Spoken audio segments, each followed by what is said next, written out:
The Book of Exodus. Exodus chapter 1.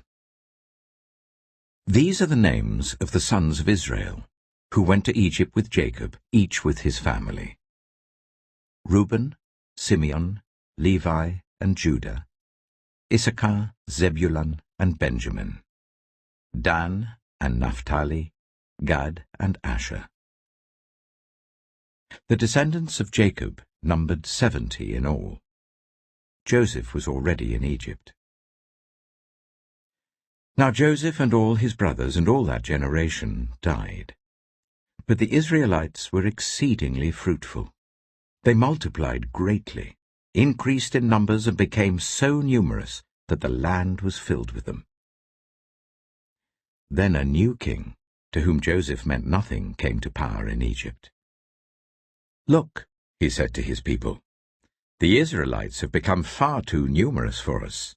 Come, we must deal shrewdly with them, or they will become even more numerous, and, if war breaks out, will join our enemies, fight against us, and leave the country." So they put slave masters over them to oppress them with forced labor, and they built Pithom and Ramesses as store cities for Pharaoh. But the more they were oppressed, the more they multiplied and spread. So the Egyptians came to dread the Israelites and worked them ruthlessly. They made their lives bitter with harsh labor in brick and mortar and with all kinds of work in the fields. In all their harsh labor, the Egyptians worked them ruthlessly. The king of Egypt said to the Hebrew midwives, whose names were Shiphrah and Puah, "When you are helping the Hebrew women during childbirth on the delivery stool, if you see that the baby is a boy, kill him. But if it is a girl, let her live." The midwives, however, feared God and did not do what the king of Egypt had told them to do. They let the boys live. Then the king of Egypt summoned the midwives and asked them, "Why have you done this? Why have you let the boys live?" The midwives answered Pharaoh, "Hebrew women are not like Egyptian women. They are vigorous and give birth before the midwives arrive." So God was kind to the midwives, and the people increased and became even more numerous. And because the midwives feared God, he gave them families of their own. Then Pharaoh gave this order to all his people: "Every Hebrew boy that is born you must throw into the Nile, but let every girl live." Exodus chapter 2. Now a man of the tribe of Levi married a Levi woman, and she became pregnant and gave birth to a son. When she saw that he was a fine child, she hid him for 3 months. But when she could hide him no longer, she got a papyrus basket for him and coated it with tar and pitch. Then she placed the child in it and put it among the reeds along the bank of the Nile. His sister stood at a distance to see what would happen to him. Then Pharaoh's daughter went down to the Nile to bathe, and her attendants were walking along the riverbank. She saw the basket among the reeds and sent her female slaves to get it. She opened it and saw the baby. He was crying, and she felt sorry for him. "This is one of the Hebrew babies," she said. Then his sister asked Pharaoh's daughter, "Shall I go and get one of the Hebrew women to nurse the baby for you?" "Yes, go," she answered. So the girl went and got the baby's mother. Pharaoh's daughter said to her, "Take this baby and nurse him for me, and I will pay you." So the woman took the baby and nursed him. When the child grew older, she took him to Pharaoh's daughter, and he became her son. She named him Moses, saying, "I drew him out of the water." One day, after Moses had grown up, he went out to where his own people were and watched them at their hard labor. He saw an Egyptian beating a Hebrew, one of his own people. Looking this way and that and seeing no one, he killed the Egyptian and hid him in the sand. The next day he went out and saw 2 Hebrews fighting. He asked the one in the wrong, "Why are you hitting your fellow Hebrew?" The man said, Who made you ruler and judge over us? Are you thinking of killing me as you killed the Egyptian?" Then Moses was afraid and thought, "What I did must have become known." When Pharaoh heard of this, he tried to kill Moses. But Moses fled from Pharaoh and went to live in Midian, where he sat down by a well. Now a priest of Midian had 7 daughters, and they came to draw water and fill the troughs to water their father's flock. Some shepherds came along and drove them away, but Moses got up and came to their rescue and watered their flock. When the girls returned to Reuel their father, he asked them, "Why have you returned so early today?" They answered, "An Egyptian rescued us from the shepherds. He even drew water for us and watered the flock." "And where is he?" Reuel asked his daughters. "Why did you leave him? Invite him to have something to eat." Moses agreed to stay with the man, who gave his daughter Zipporah to Moses in marriage. Zipporah gave birth to a son, and Moses named him Gershom, saying, "I have become a foreigner in a foreign land." During that long period, the king of Egypt died. The Israelites groaned in their slavery and cried out, and their cry for help, because of their slavery, went up to God. God heard their groaning, and he remembered his covenant with Abraham, with Isaac, and with Jacob. So God looked on the Israelites and was concerned about them. Exodus chapter 3. Now Moses was tending the flock of Jethro his father-in-law, the priest of Midian. And he led the flock to the far side of the wilderness and came to Horeb, the mountain of God. There the angel of the Lord appeared to him in flames of fire from within a bush. Moses saw that though the bush was on fire, it did not burn up. So Moses thought, "I will go over and see this strange sight, why the bush does not burn up." When the Lord saw that he had gone over to look, God called to him from within the bush, "Moses, Moses." And Moses said, "Here I am." "Do not come any closer," God said. "Take off your sandals, for the place where you are standing is holy ground." Then he said, "I am the God of your father, the God of Abraham, the God of Isaac, and the God of Jacob." At this, Moses hid his face, because he was afraid to look at God. The Lord said, "I have indeed seen the misery of my people in Egypt. I have heard them crying out because of their slave drivers, and I am concerned about their suffering. So I have come down to rescue them from the hand of the Egyptians, and to bring them up out of that land into a good and spacious land, a land flowing with milk and honey, the home of the Canaanites, Hittites, Amorites, Perizzites, Hivites, and Jebusites. And now the cry of the Israelites has reached me, and I have seen the way the Egyptians are oppressing them. So now, go. I am sending you to Pharaoh to bring my people, the Israelites, out of Egypt." But Moses said to God, "Who am I that I should go to Pharaoh and bring the Israelites out of Egypt?" And God said, "I will be with you, and this will be the sign to you that it is I who have sent you. When you have brought the people out of Egypt, you will worship God on this mountain." Moses said to God, "Suppose I go to the Israelites and say to them, 'The God of your fathers has sent me to you,' and they ask me, 'What is his name?' Then what shall I tell them?" God said to Moses, "I am who I am. This is what you are to say to the Israelites. I am has sent me to you." God also said to Moses, "Say to the Israelites, 'The Lord, the God of your fathers, the God of Abraham, the God of Isaac, and the God of Jacob, has sent me to you. This is my name forever, the name you shall call me from generation to generation. Go, assemble the elders of Israel, and say to them, 'The Lord, the God of your fathers, the God of Abraham, Isaac, and Jacob, appeared to me and said, I have watched over you and have seen what has been done to you in Egypt.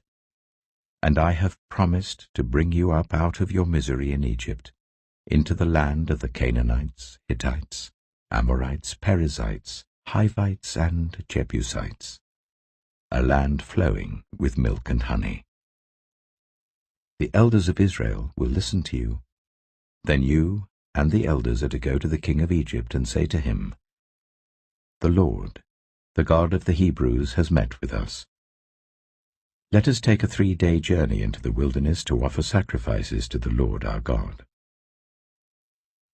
But I know that the king of Egypt will not let you go, unless a mighty hand compels him. So I will stretch out my hand and strike the Egyptians with all the wonders that I will perform among them. After that, he will let you go. And I will make the Egyptians favorably disposed towards his people, so that when you leave you will not go empty-handed.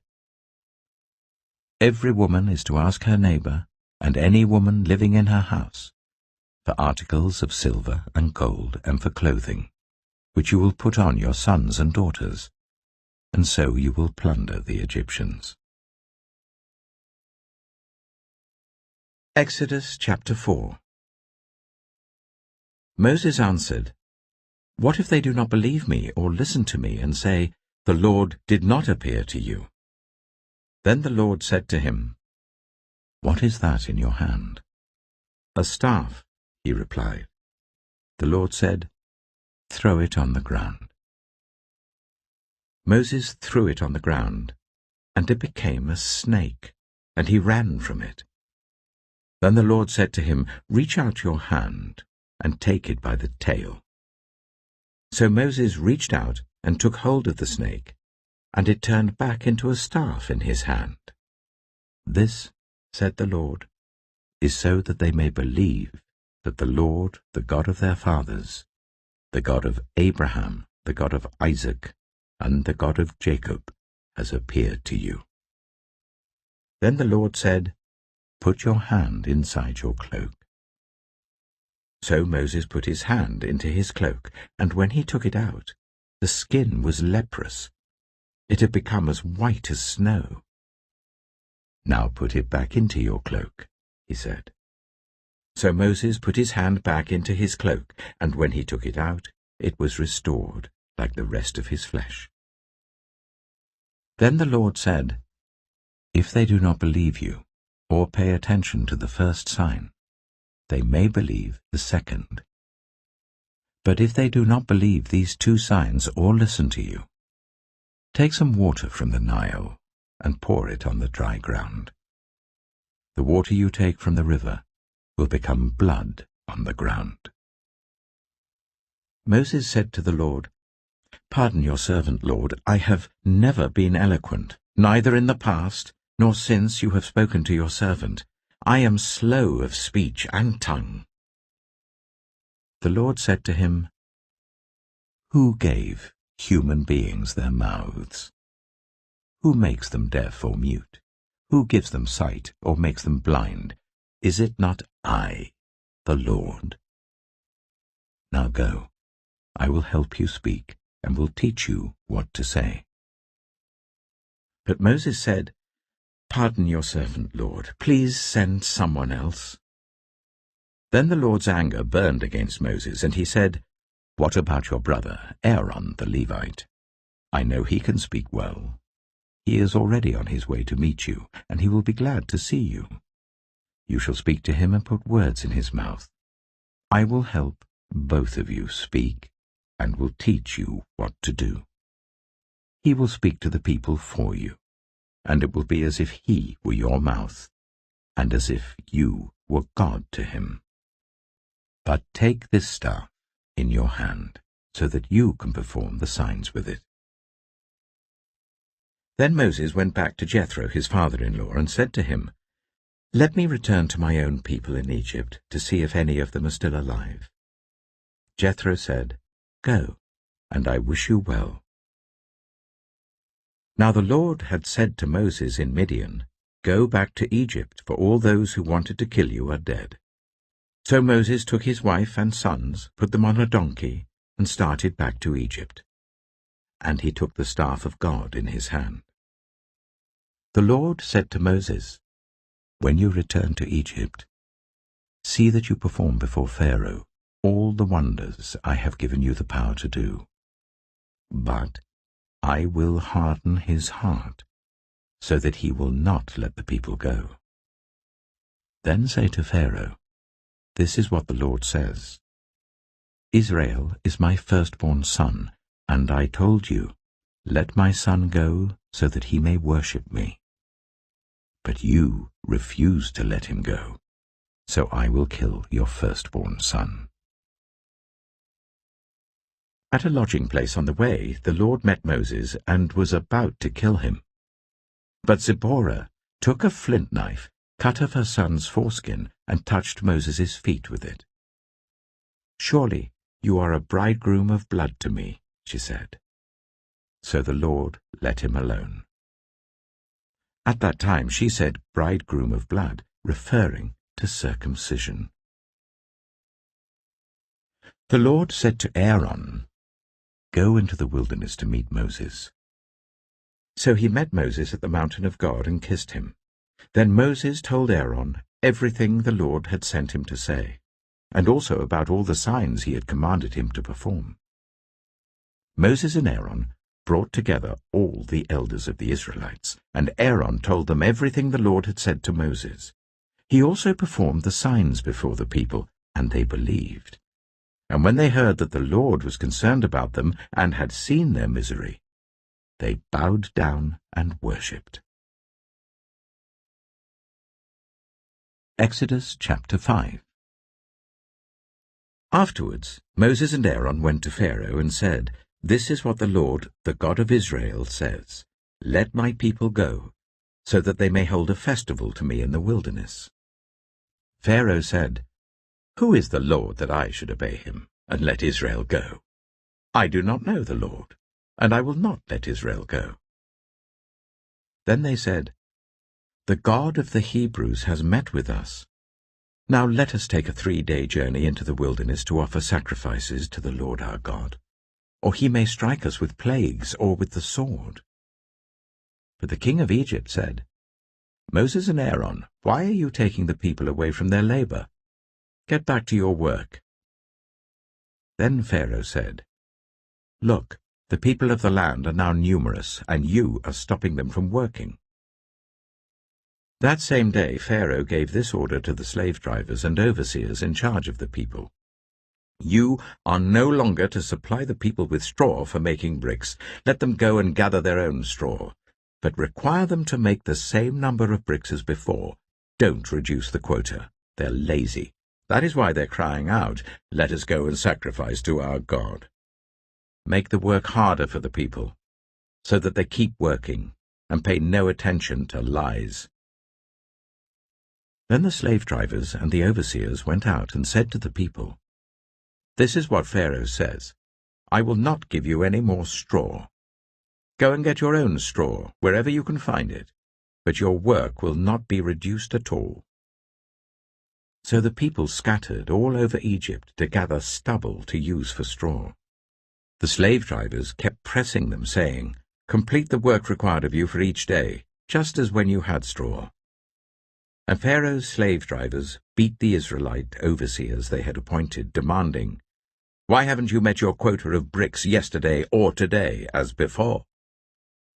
Then the Israelite overseers went and appealed to Pharaoh, "Why have you treated your servants this way? Your servants are given no straw, yet we are told, 'Make bricks.' Your servants are being beaten, but the fault is with your own people." Pharaoh said, "Lazy. That's what you are. Lazy. That is why you keep saying, 'Let us go and sacrifice to the Lord.' Now get to work. You will not be given any straw, yet you must produce your full quota of bricks." The Israelite overseers realized they were in trouble when they were told, "You are not to reduce the number of bricks required of you for each day." When they left Pharaoh, they found Moses and Aaron waiting to meet them, and they said, May the Lord look on you and judge you. You have made us obnoxious to Pharaoh and his officials, and have put a sword in their hand to kill us." Moses returned to the Lord and said, "Why, Lord? Why have you brought trouble on this people? Is this why you sent me? Ever since I went to Pharaoh to speak in your name, he has brought trouble on this people, and you have not rescued your people at all." Exodus chapter 6. Then the Lord said to Moses, "Now you will see what I will do to Pharaoh. Because of my mighty hand, he will let them go. Because of my mighty hand, he will drive them out of his country." God also said to Moses, "I am the Lord.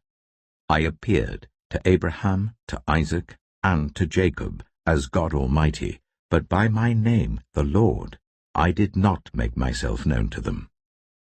I also established my covenant with them to give them the land of Canaan, where they resided as foreigners. Moreover, I have heard the groaning of the Israelites, whom the Egyptians are enslaving, and I have remembered my covenant.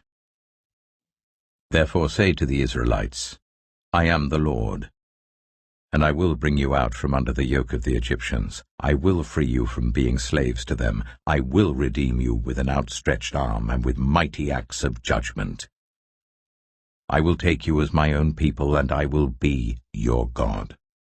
Then you will know that I am the Lord your God, who has brought you out from under the yoke of the Egyptians, and I will bring you to the land I swore with uplifted hand to give to Abraham, to Isaac, and to Jacob. I will give it to you as a possession. I am the Lord." Moses reported this to the Israelites, but they did not listen to him because of their discouragement and harsh labor. Then the Lord said to Moses, "Go, tell Pharaoh, king of Egypt, to let the Israelites go out of his country." But Moses said to the Lord, "If the Israelites will not listen to me, why would Pharaoh listen to me, since I speak with faltering lips?" Now the Lord spoke to Moses and Aaron about the Israelites and Pharaoh, king of Egypt, and he commanded them to bring the Israelites out of Egypt. These were the heads of their families. The sons of Reuben, the firstborn of Israel, were Hanok and Palu, Hezron and Carmi. These were the clans of Reuben. The sons of Simeon were Jemuel, Jamin, Ohad, Jachin, Zohar, and Sheuel, the son of a Canaanite woman. These were the clans of Simeon. These were the names of the sons of Levi according to their records: Gershon, Kohath, and Merari. Levi lived 137 years. The sons of Gershon by clans were Libni and Shimei. The sons of Kohath were Amram, Ishah, Hebron, and Aziel. Kohath lived 133 years. The sons of Merari were Mahli and Mushi. These were the clans of Levi according to their records. Amram married his father's sister, Jochebed, who bore him Aaron and Moses. Amram lived 137 years. The sons of Izhar were Korah, Nepheg, and Zikri. The sons of Uzziel were Mishael, Elzaphan, and Sithri. Aaron married Elisheba, daughter of Amminadab and sister of Nahshon, and she bore him Nadab and Abihu, Eleazar and Ithamar. The sons of Korah were Asa, Elkanah, and Abiasaph. These were the Koharite clans. Eleazar, son of Aaron, married one of the daughters of Putiel, and she bore him Phinehas. These were the heads of the Levite families, clan by clan. It was this Aaron and Moses to whom the Lord had said, "Bring the Israelites out of Egypt by their divisions." They were the ones who spoke to Pharaoh, king of Egypt, about bringing the Israelites out of Egypt, this same Moses and Aaron. Now when the Lord spoke to Moses in Egypt, he said to him, I am the Lord. Tell Pharaoh, king of Egypt, everything I tell you. But Moses said to the Lord, Since I speak with faltering lips, why would Pharaoh listen to me? Exodus chapter 7. Then the Lord said to Moses, See, I have made you like God to Pharaoh, and your brother Aaron will be your prophet. You are to say everything I command you, and your brother Aaron is to tell Pharaoh to let the Israelites go out of his country. But I will harden Pharaoh's heart, and though I multiply my signs and wonders in Egypt, he will not listen to you. Then I will lay my hand on Egypt, and with mighty acts of judgment I will bring out my divisions, my people, the Israelites, and the Egyptians will know that I am the Lord, when I stretch out my hand against Egypt and bring the Israelites out of it. Moses and Aaron did just as the Lord commanded them. Moses was 80 years old, and Aaron 83, when they spoke to Pharaoh. The Lord said to Moses and Aaron, When Pharaoh says to you, Perform a miracle, then say to Aaron, Take your staff and throw it down before Pharaoh, and it will become a snake. So Moses and Aaron went to Pharaoh and did just as the Lord commanded. Aaron threw his staff down in front of Pharaoh and his officials, and it became a snake. Pharaoh then summoned the wise men and sorcerers, and the Egyptian magicians also did the same things by their secret arts. Each one threw down his staff, and it became a snake. But Aaron's staff swallowed up their staffs. Yet Pharaoh's heart became hard, and he would not listen to them, just as the Lord had said. Then the Lord said to Moses, Pharaoh's heart is unyielding. He refuses to let the people go. Go to Pharaoh in the morning as he goes out to the river. Confront him on the bank of the Nile, and take in your hand the staff that was changed into a snake. Then say to him, The Lord, the God of the Hebrews, has sent me to say to you, Let my people go, so that they may worship me in the wilderness. But until now you have not listened. This is what the Lord says, By this you will know that I am the Lord. With this staff that is in my hand, I will strike the water of the Nile, and it will be changed into blood. The fish in the Nile will die, and the river will stink. The Egyptians will not be able to drink its water. The Lord said to Moses, Tell Aaron, Take your staff and stretch out your hand over the waters of Egypt, over the streams and canals, over the ponds and all the reservoirs, and they will turn to blood. Blood will be everywhere in Egypt, even in vessels of wood and stone. Moses and Aaron did just as the Lord had commanded. He raised his staff in the presence of Pharaoh and his officials, and struck the water of the Nile, and all the water was changed into blood. The fish in the Nile died, and the river smelled so bad that the Egyptians could not drink its water. Blood was everywhere in Egypt. But the Egyptian magicians did the same things by their secret arts, and Pharaoh's heart became hard. He would not listen to Moses and Aaron, just as the Lord had said. Instead, he turned and went into his palace, and did not take even this to heart. And all the Egyptians dug along the Nile to get drinking water, because they could not drink the water of the river. 7 days passed after the Lord struck the Nile. Exodus chapter 8. Then the Lord said to Moses, Go to Pharaoh and say to him, This is what the Lord says. Let my people go, so that they may worship me. If you refuse to let them go, I will send a plague of frogs on your whole country. The Nile will teem with frogs.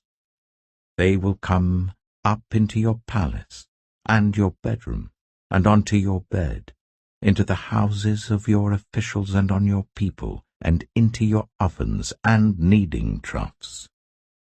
The frogs will come up on you and your people and all your officials.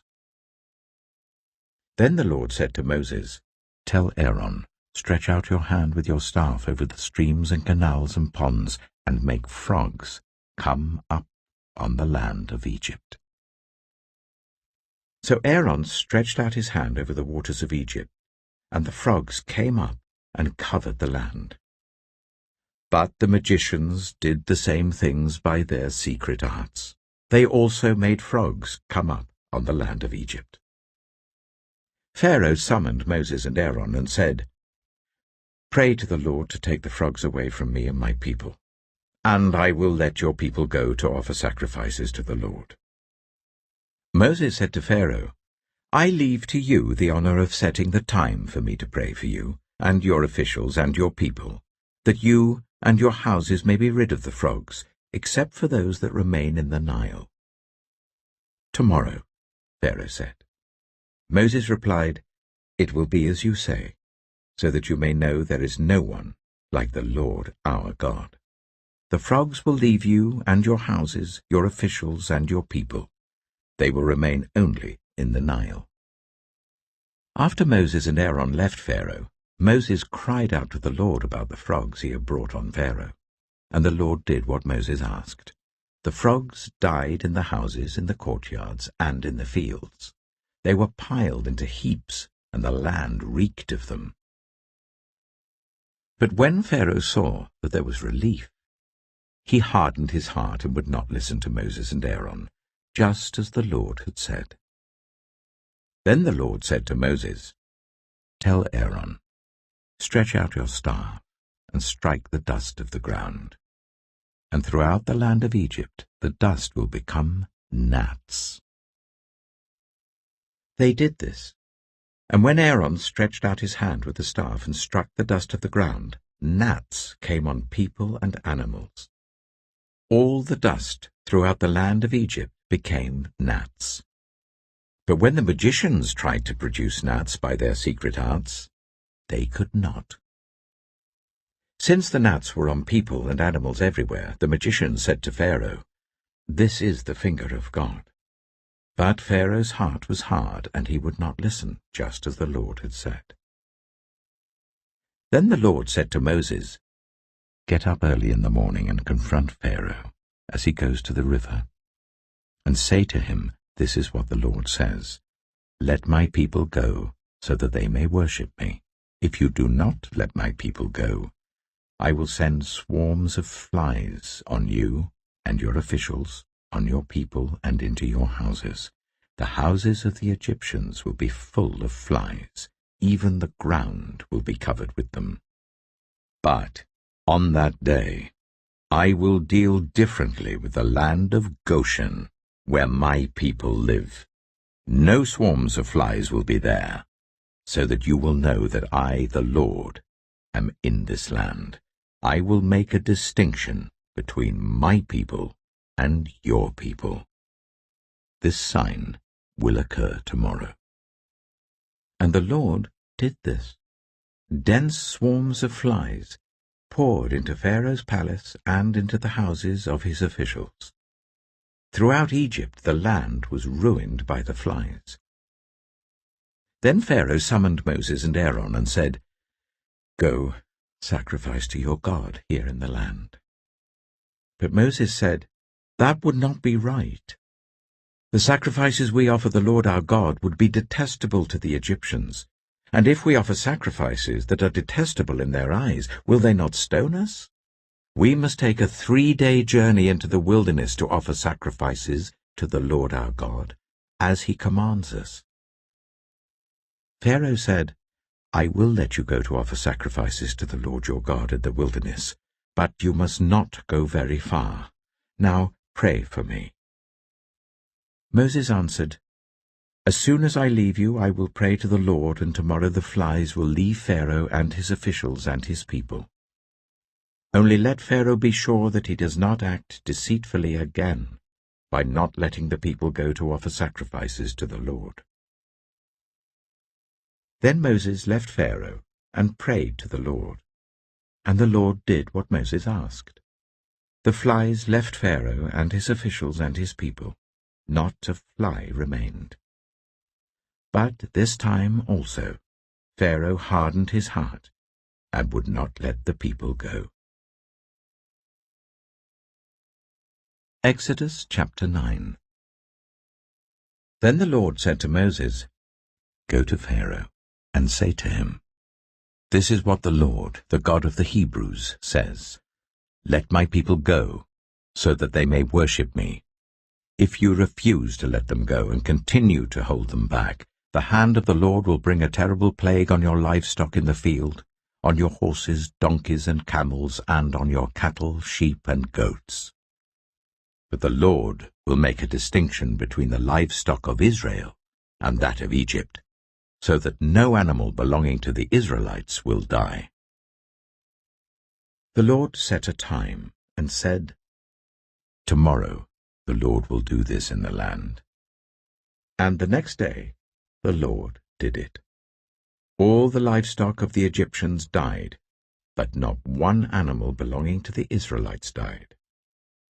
Pharaoh investigated and found that not even one of the animals of the Israelites had died. Yet his heart was unyielding, and he would not let the people go. Then the Lord said to Moses and Aaron, "Take handfuls of soot from a furnace, and let Moses toss it into the air in the presence of Pharaoh. It will become fine dust over the whole land of Egypt, and festering boils will break out on people and animals throughout the land." So they took soot from a furnace and stood before Pharaoh. Moses tossed it into the air, and festering boils broke out on people and animals. The magicians could not stand before Moses because of the boils that were on them and on all the Egyptians. But the Lord hardened Pharaoh's heart, and he would not listen to Moses and Aaron, just as the Lord had said to Moses. Then the Lord said to Moses, "Get up early in the morning, confront Pharaoh, and say to him, 'This is what the Lord, the God of the Hebrews, says. Let my people go, so that they may worship me. For this time I will send the full force of my plagues against you and against your officials and your people, so you may know that there is no one like me in all the earth. For by now I could have stretched out my hand and struck you and your people with a plague that would have wiped you off the earth. But I have raised you up for this very purpose, that I might show you my power, and that my name might be proclaimed in all the earth. You still set yourself against my people, and will not let them go. Therefore at this time tomorrow I will send the worst hailstorm that has ever fallen on Egypt, from the day it was founded till now.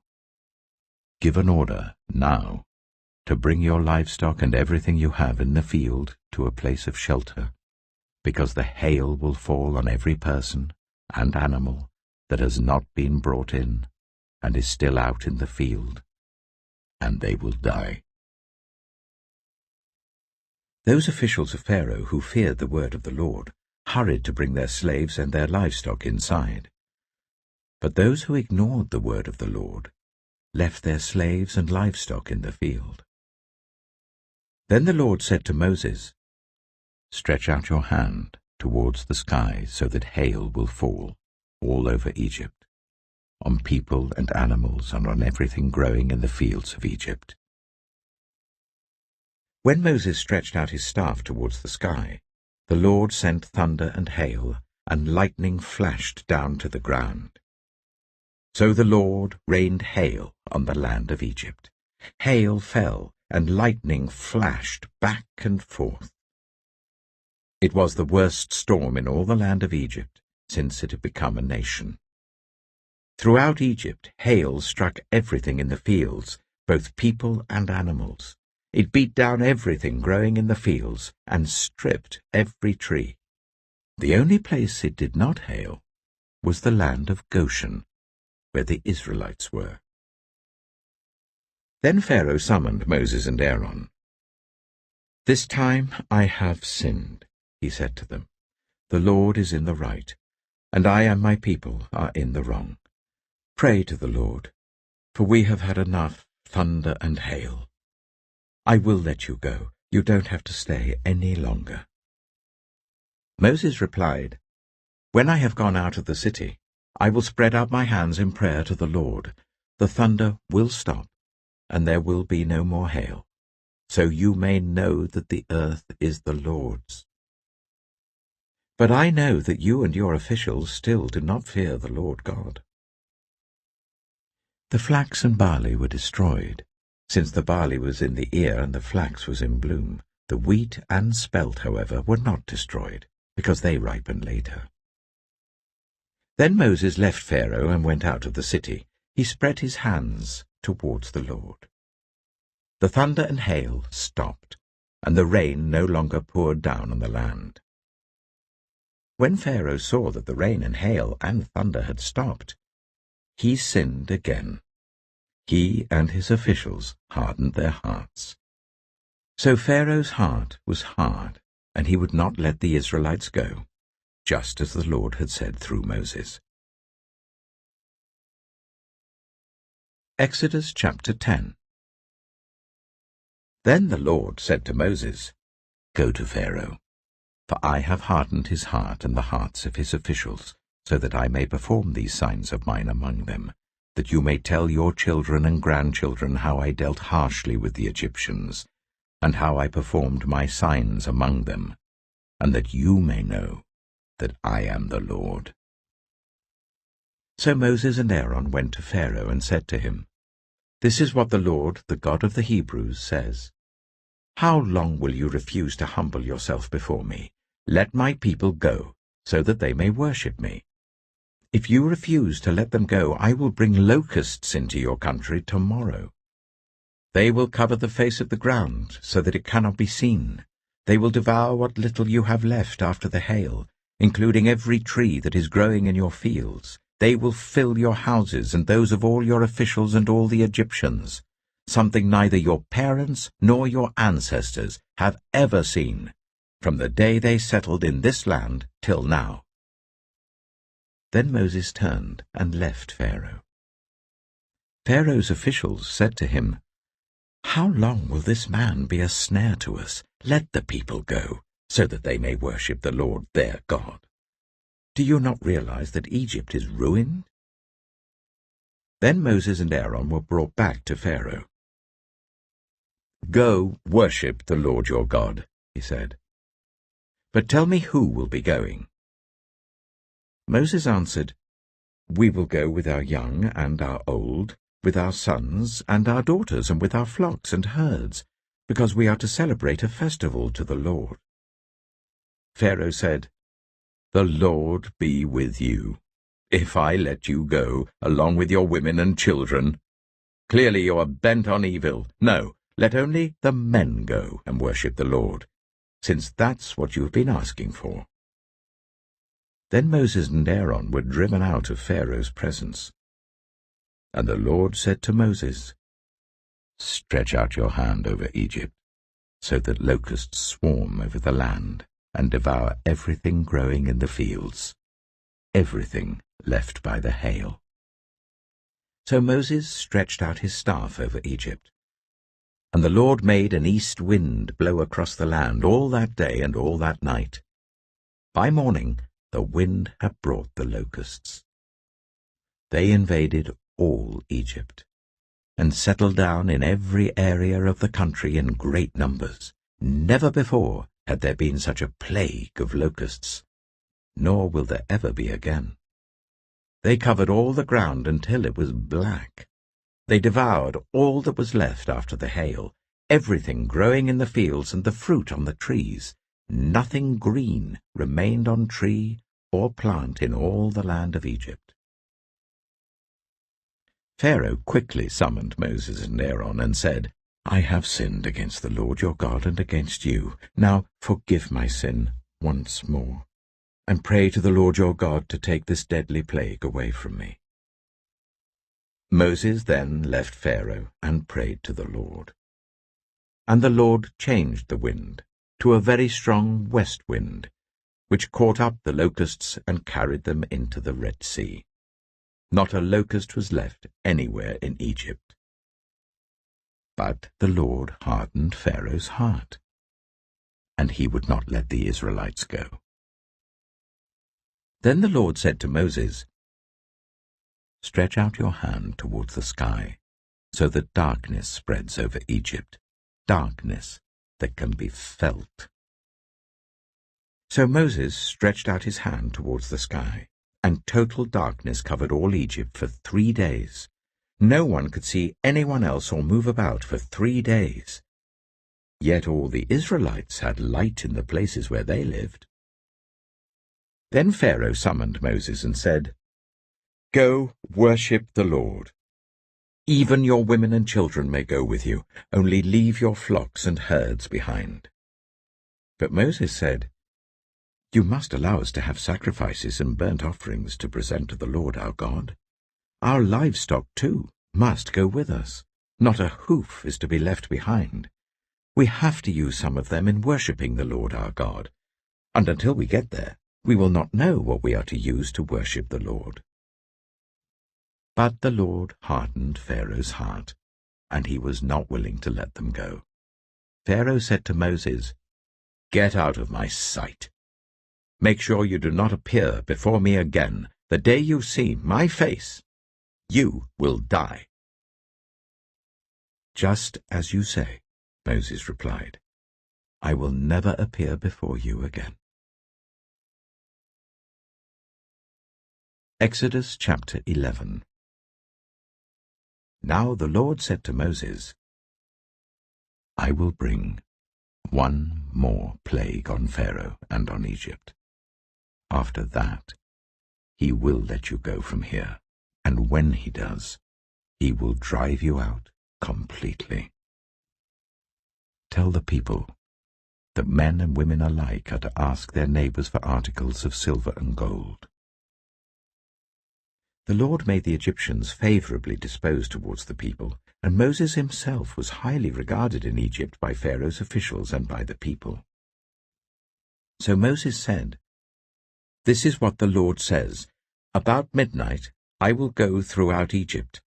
Every firstborn son in Egypt will die, from the firstborn son of Pharaoh who sits on the throne to the firstborn son of the female slave who is at her handmill, and all the firstborn of the cattle as well. There will be loud wailing throughout Egypt, worse than there has ever been or ever will be again. But among the Israelites not a dog will bark at any person or animal.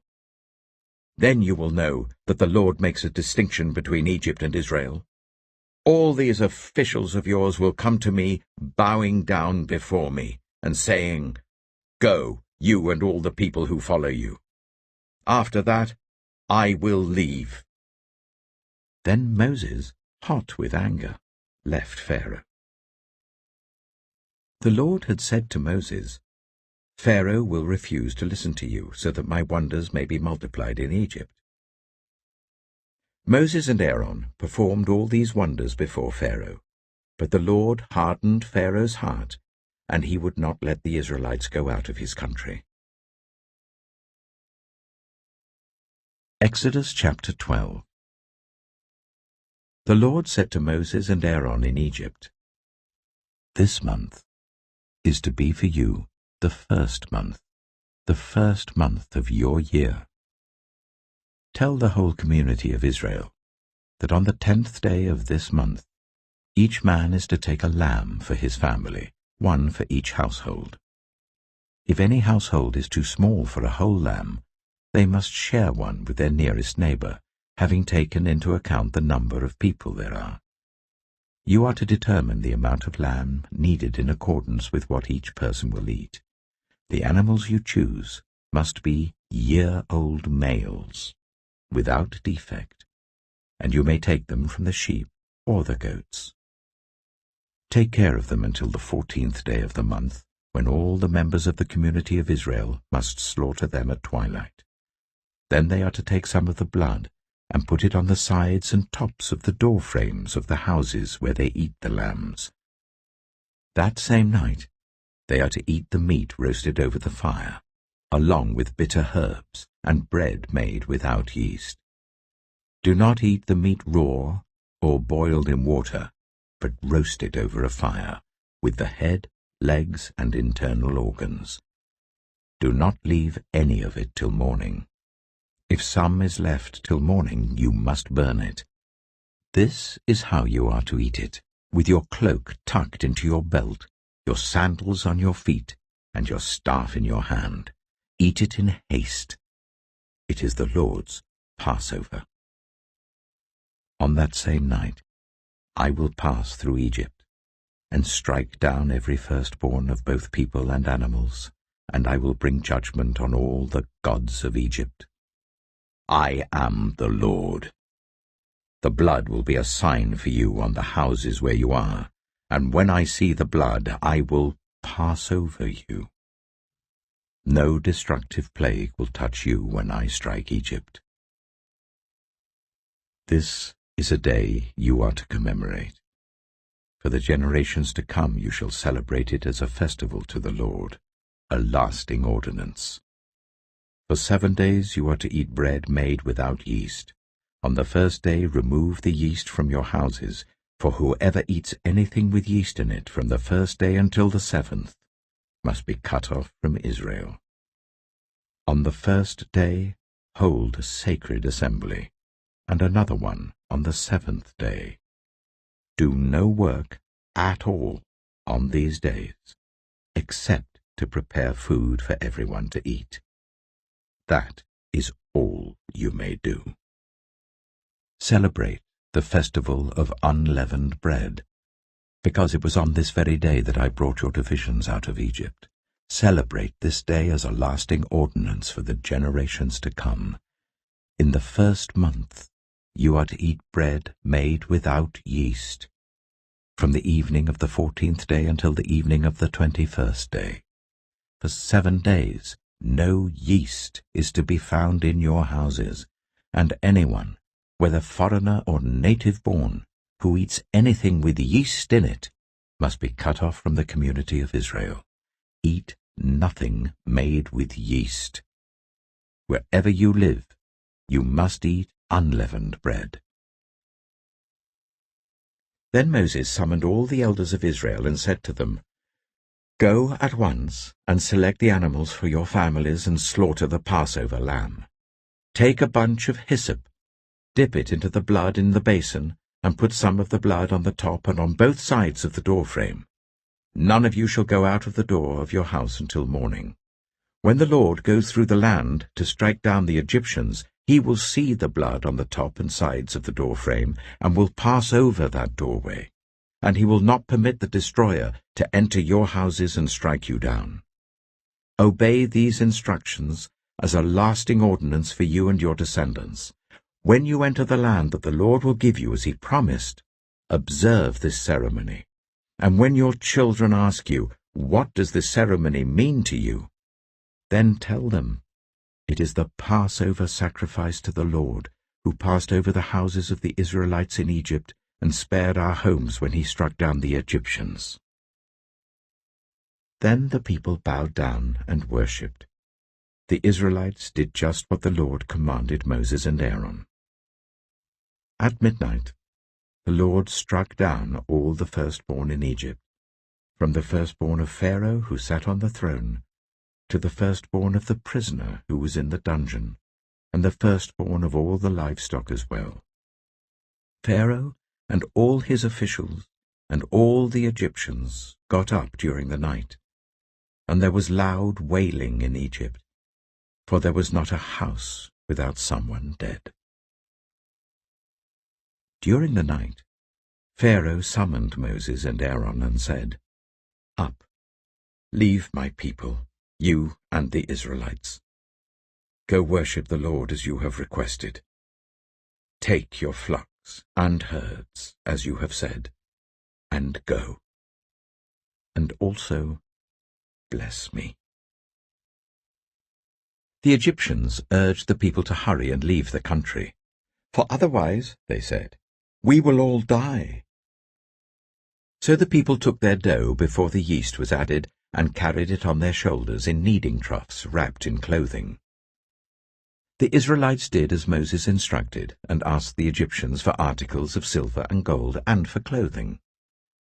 The Lord had made the Egyptians favorably disposed towards the people, and they gave them what they asked for. So they plundered the Egyptians. The Israelites journeyed from Ramesses to Succoth. There were about 600,000 men on foot, besides women and children. Many other people went up with them, and also large droves of livestock, both flocks and herds. With the dough the Israelites had brought from Egypt, they baked loaves of unleavened bread. The dough was without yeast, because they had been driven out of Egypt and did not have time to prepare food for themselves. Now the length of time the Israelite people lived in Egypt was 430 years. At the end of 430 years, to the very day, all the Lord's divisions left Egypt. Because the Lord kept vigil that night to bring them out of Egypt, on this night all the Israelites are to keep vigil to honor the Lord for the generations to come. The Lord said to Moses and Aaron, "These are the regulations for the Passover meal. No foreigner may eat it. Any slave you have bought may eat it after you have circumcised him, but a temporary resident or a hired worker may not eat it. It must be eaten inside the house. Take none of the meat outside the house. Do not break any of the bones. The whole community of Israel must celebrate it.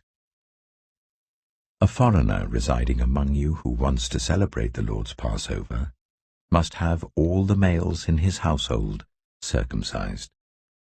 Then he may take part, like one born in the land. No uncircumcised male may eat it. The same law applies both to the native-born and to the foreigner residing among you." All the Israelites did just what the Lord had commanded Moses and Aaron, and on that very day the Lord brought the Israelites out of Egypt by their divisions. Exodus chapter 13. The Lord said to Moses, "Consecrate to me every firstborn male. The first offspring of every womb among the Israelites belongs to me, whether human or animal." Then Moses said to the people, "Commemorate this day, the day you came out of Egypt, out of the land of slavery, because the Lord brought you out of it with a mighty hand. Eat nothing containing yeast. Today, in the month of Aviv, you are leaving. When the Lord brings you into the land of the Canaanites, Hittites, Amorites, Hivites, and Jebusites, the land he swore to your ancestors to give you, a land flowing with milk and honey, you are to observe this ceremony in this month. For 7 days eat bread made without yeast, and on the 7th day hold a festival to the Lord. Eat unleavened bread during those 7 days. Nothing with yeast in it is to be seen among you, nor shall any yeast be seen anywhere within your borders. On that day tell your son, I do this because of what the Lord did for me when I came out of Egypt. This observance will be for you like a sign on your hand and a reminder on your forehead that this law of the Lord is to be on your lips. For the Lord brought you out of Egypt with his mighty hand. You must keep this ordinance at the appointed time, year after year. After the Lord brings you into the land of the Canaanites and gives it to you, as he promised on oath to you and your ancestors, you are to give over to the Lord the first offspring of every womb. All the firstborn males of your livestock belong to the Lord. Redeem with a lamb every firstborn donkey. But if you do not redeem it, break its neck. Redeem every firstborn among your sons. In the days to come, when your son asks you, 'What does this mean?' say to him, 'With a mighty hand the Lord brought us out of Egypt, out of the land of slavery. When Pharaoh stubbornly refused to let us go, the Lord killed the firstborn of both people and animals in Egypt. This is why I sacrifice to the Lord the first male offspring of every womb, and redeem each of my firstborn sons. And it will be like a sign on your hand, and a symbol on your forehead, that the Lord brought us out of Egypt with his mighty hand.'" When Pharaoh let the people go, God did not lead them on the road through the Philistine country, though that was shorter. For God said, if they face war, they might change their minds and return to Egypt. So God led the people around by the desert road towards the Red Sea. The Israelites went up out of Egypt ready for battle. Moses took the bones of Joseph with him, because Joseph had made the Israelites swear an oath. He had said, "God will surely come to your aid, and then you must carry my bones up with you from this place." After leaving Succoth, they camped at Etham on the edge of the desert. By day the Lord went ahead of them in a pillar of cloud to guide them on their way, and by night in a pillar of fire to give them light, so that they could travel by day or night. Neither the pillar of cloud by day nor the pillar of fire by night left its place in front of the people. Exodus chapter 14. Then the Lord said to Moses, "Tell the Israelites to turn back and camp near Pi-hahiroth, between Migdol and the sea. They are to camp by the sea, directly opposite Baal-zephon. Pharaoh will think, the Israelites are wandering around the land in confusion, hemmed in by the desert. And I will harden Pharaoh's heart, and he will pursue them. But I will gain glory for myself through Pharaoh and all his army, and the Egyptians will know that I am the Lord." So the Israelites did this. When the king of Egypt was told that the people had fled, Pharaoh and his officials changed their minds about them and said, "What have we done? We have let the Israelites go and have lost their services." So he had his chariot made ready and took his army with them. He took 600 of the best chariots, along with all the other chariots of Egypt, with officers over all of them. The Lord hardened the heart of Pharaoh, king of Egypt, so that he pursued the Israelites who were marching out boldly. The Egyptians, all Pharaoh's horses and chariots, horsemen and troops, pursued the Israelites and overtook them as they camped by the sea, near Pi-hahiroth, opposite Baal-zephon. As Pharaoh approached, the Israelites looked up, and there were the Egyptians marching after them. They were terrified and cried out to the Lord. They said to Moses, "Was it because there were no graves in Egypt that you brought us to the desert to die? What have you done to us by bringing us out of Egypt? Didn't we say to you in Egypt, 'Leave us alone, let us serve the Egyptians'? It would have been better for us to serve the Egyptians than to die in the desert." Moses answered the people, "Do not be afraid. Stand firm, and you will see the deliverance the Lord will bring you today. The Egyptians you see today, you will never see again. The Lord will fight for you. You need only to be still." Then the Lord said to Moses, "Why are you crying out to me? Tell the Israelites to move on. Raise your staff and stretch out your hand over the sea to divide the water, so that the Israelites can go through the sea on dry ground. I will harden the hearts of the Egyptians, so that they will go in after them. And I will gain glory through Pharaoh and all his army, through his chariots and his horsemen. The Egyptians will know that I am the Lord, when I gain glory through Pharaoh, his chariots, and his horsemen." Then the angel of God, who had been traveling in front of Israel's army, withdrew and went behind them.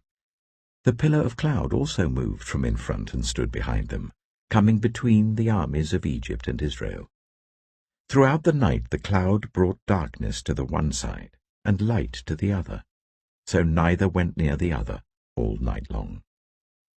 Then Moses stretched out his hand over the sea, and all that night the Lord drove the sea back with a strong east wind and turned it into dry land.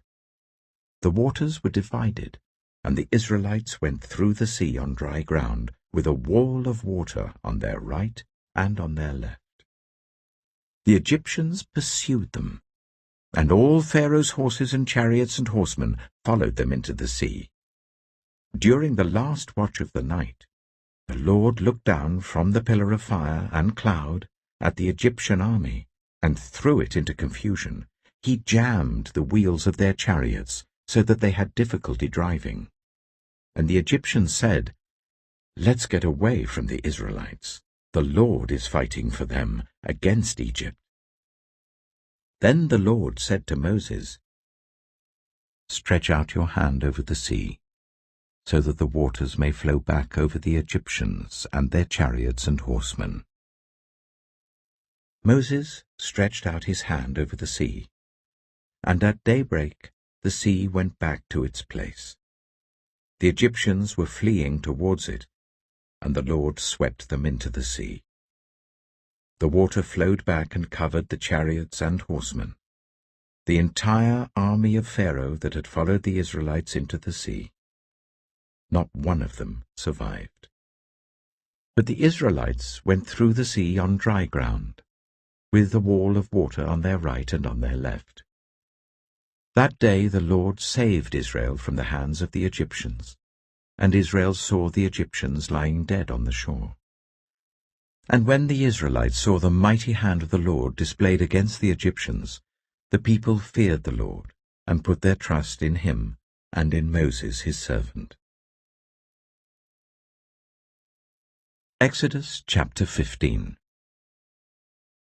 Then Moses and the Israelites sang this song to the Lord. "I will sing to the Lord, for he is highly exalted. Both horse and driver he has hurled into the sea. The Lord is my strength and my defense. He has become my salvation. He is my God, and I will praise him, my father's God, and I will exalt him. The Lord is a warrior. The Lord is his name. Pharaoh's chariots and his army he has hurled into the sea. The best of Pharaoh's officers are drowned in the Red Sea. The deep waters have covered them. They sank to the depths like a stone. Your right hand, Lord, was majestic in power. Your right hand, Lord, shattered the enemy. In the greatness of your majesty you threw down those who opposed you. You unleashed your burning anger. It consumed them like stubble.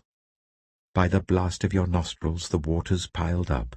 The surging waters stood up like a wall. The deep waters congealed in the heart of the sea. The enemy boasted, "I will pursue, I will overtake them, I will divide the spoils, I will gorge myself on them, I will draw my sword, and my hand will destroy them." But you blew with your breath, and the sea covered them. They sank like lead in the mighty waters. Who among the gods is like you, Lord? Who is like you, majestic in holiness, awesome in glory, working wonders? You stretch out your right hand, and the earth swallows your enemies. In your unfailing love you will lead the people you have redeemed. In your strength you will guide them to your holy dwelling. The nations will hear and tremble. Anguish will grip the people of Philistia. The chiefs of Edom will be terrified. The leaders of Moab will be seized with trembling. The people of Canaan will melt away. Terror and dread will fall on them. By the power of your arm, they will be as still as a stone, until your people pass by, Lord, until the people you bought pass by. You will bring them in and plant them on the mountain of your inheritance, the place, Lord, you made for your dwelling, the sanctuary, Lord, your hands established.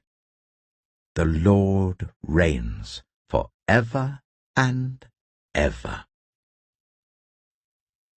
When Pharaoh's horses, chariots, and horsemen went into the sea, the Lord brought the waters of the sea back over them, but the Israelites walked through the sea on dry ground.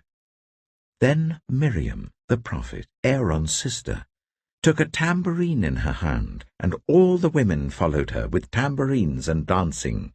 Miriam sang to them, "Sing to the Lord, for he is highly exalted. Both horse and driver he has hurled into the sea." Then Moses led Israel from the Red Sea, and they went into the desert of Shur. For 3 days they travelled in the desert without finding water. When they came to Marah, they could not drink its water because it was bitter. That is why the place is called Marah. So the people grumbled against Moses, saying, "What are we to drink?" Then Moses cried out to the Lord, and the Lord showed him a piece of wood. He threw it into the water, and the water became fit to drink. There the Lord issued a ruling and instruction for them and put them to the test.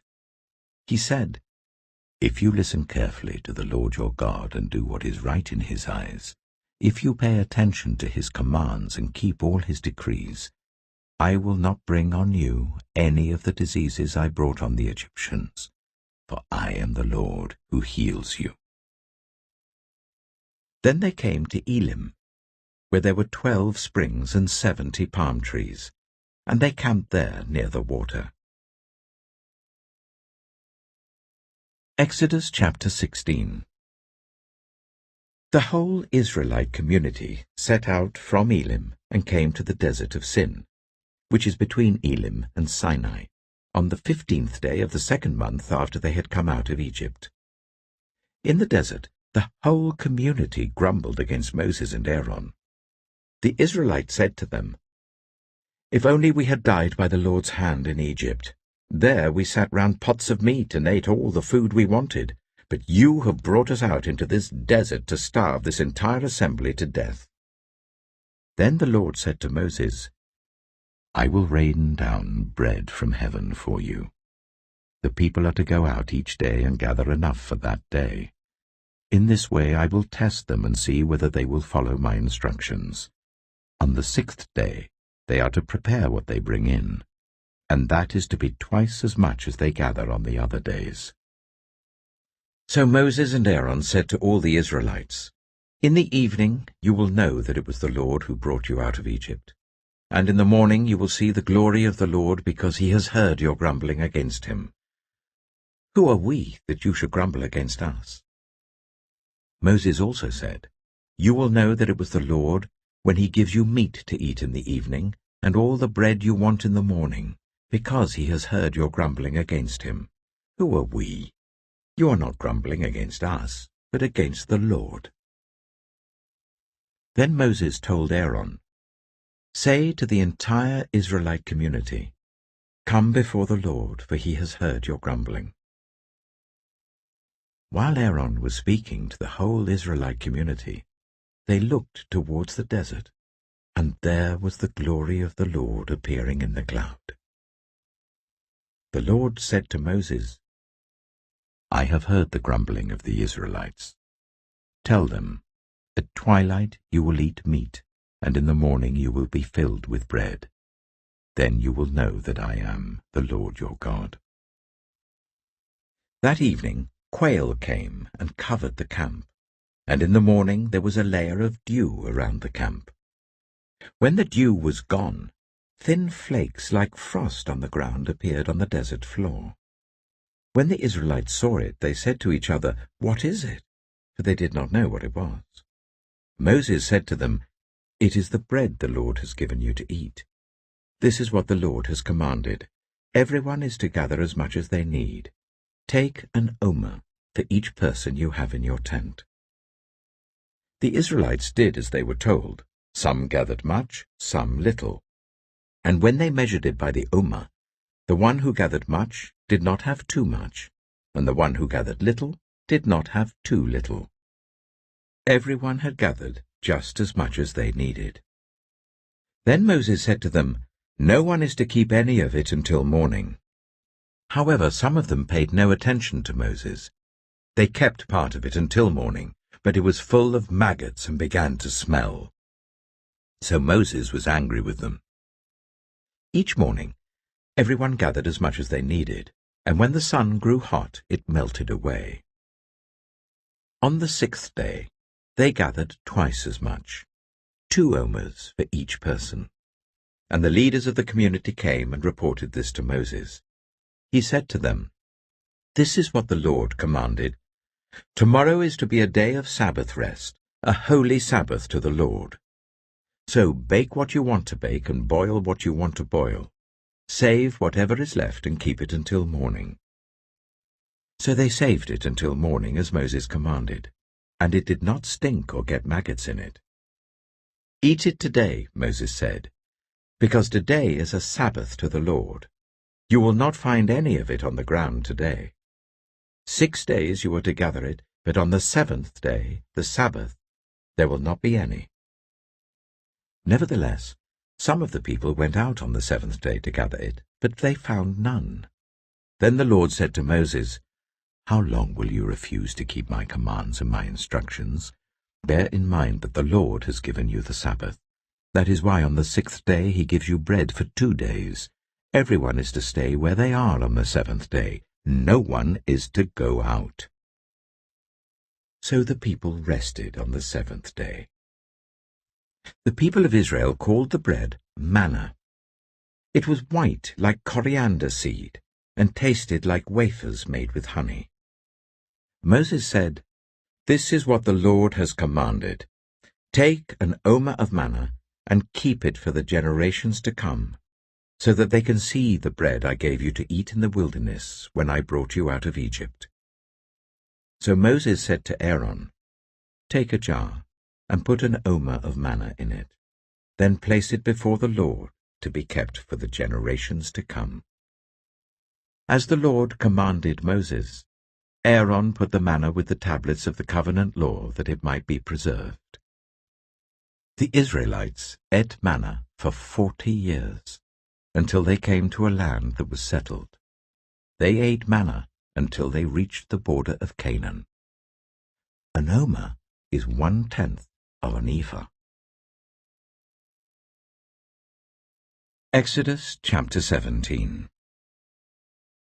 The whole Israelite community set out from the desert of Sin, traveling from place to place as the Lord commanded. They camped at Rephidim, but there was no water for the people to drink.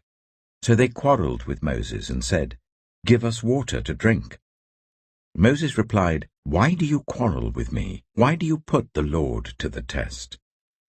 But the people were thirsty for water there, and they grumbled against Moses.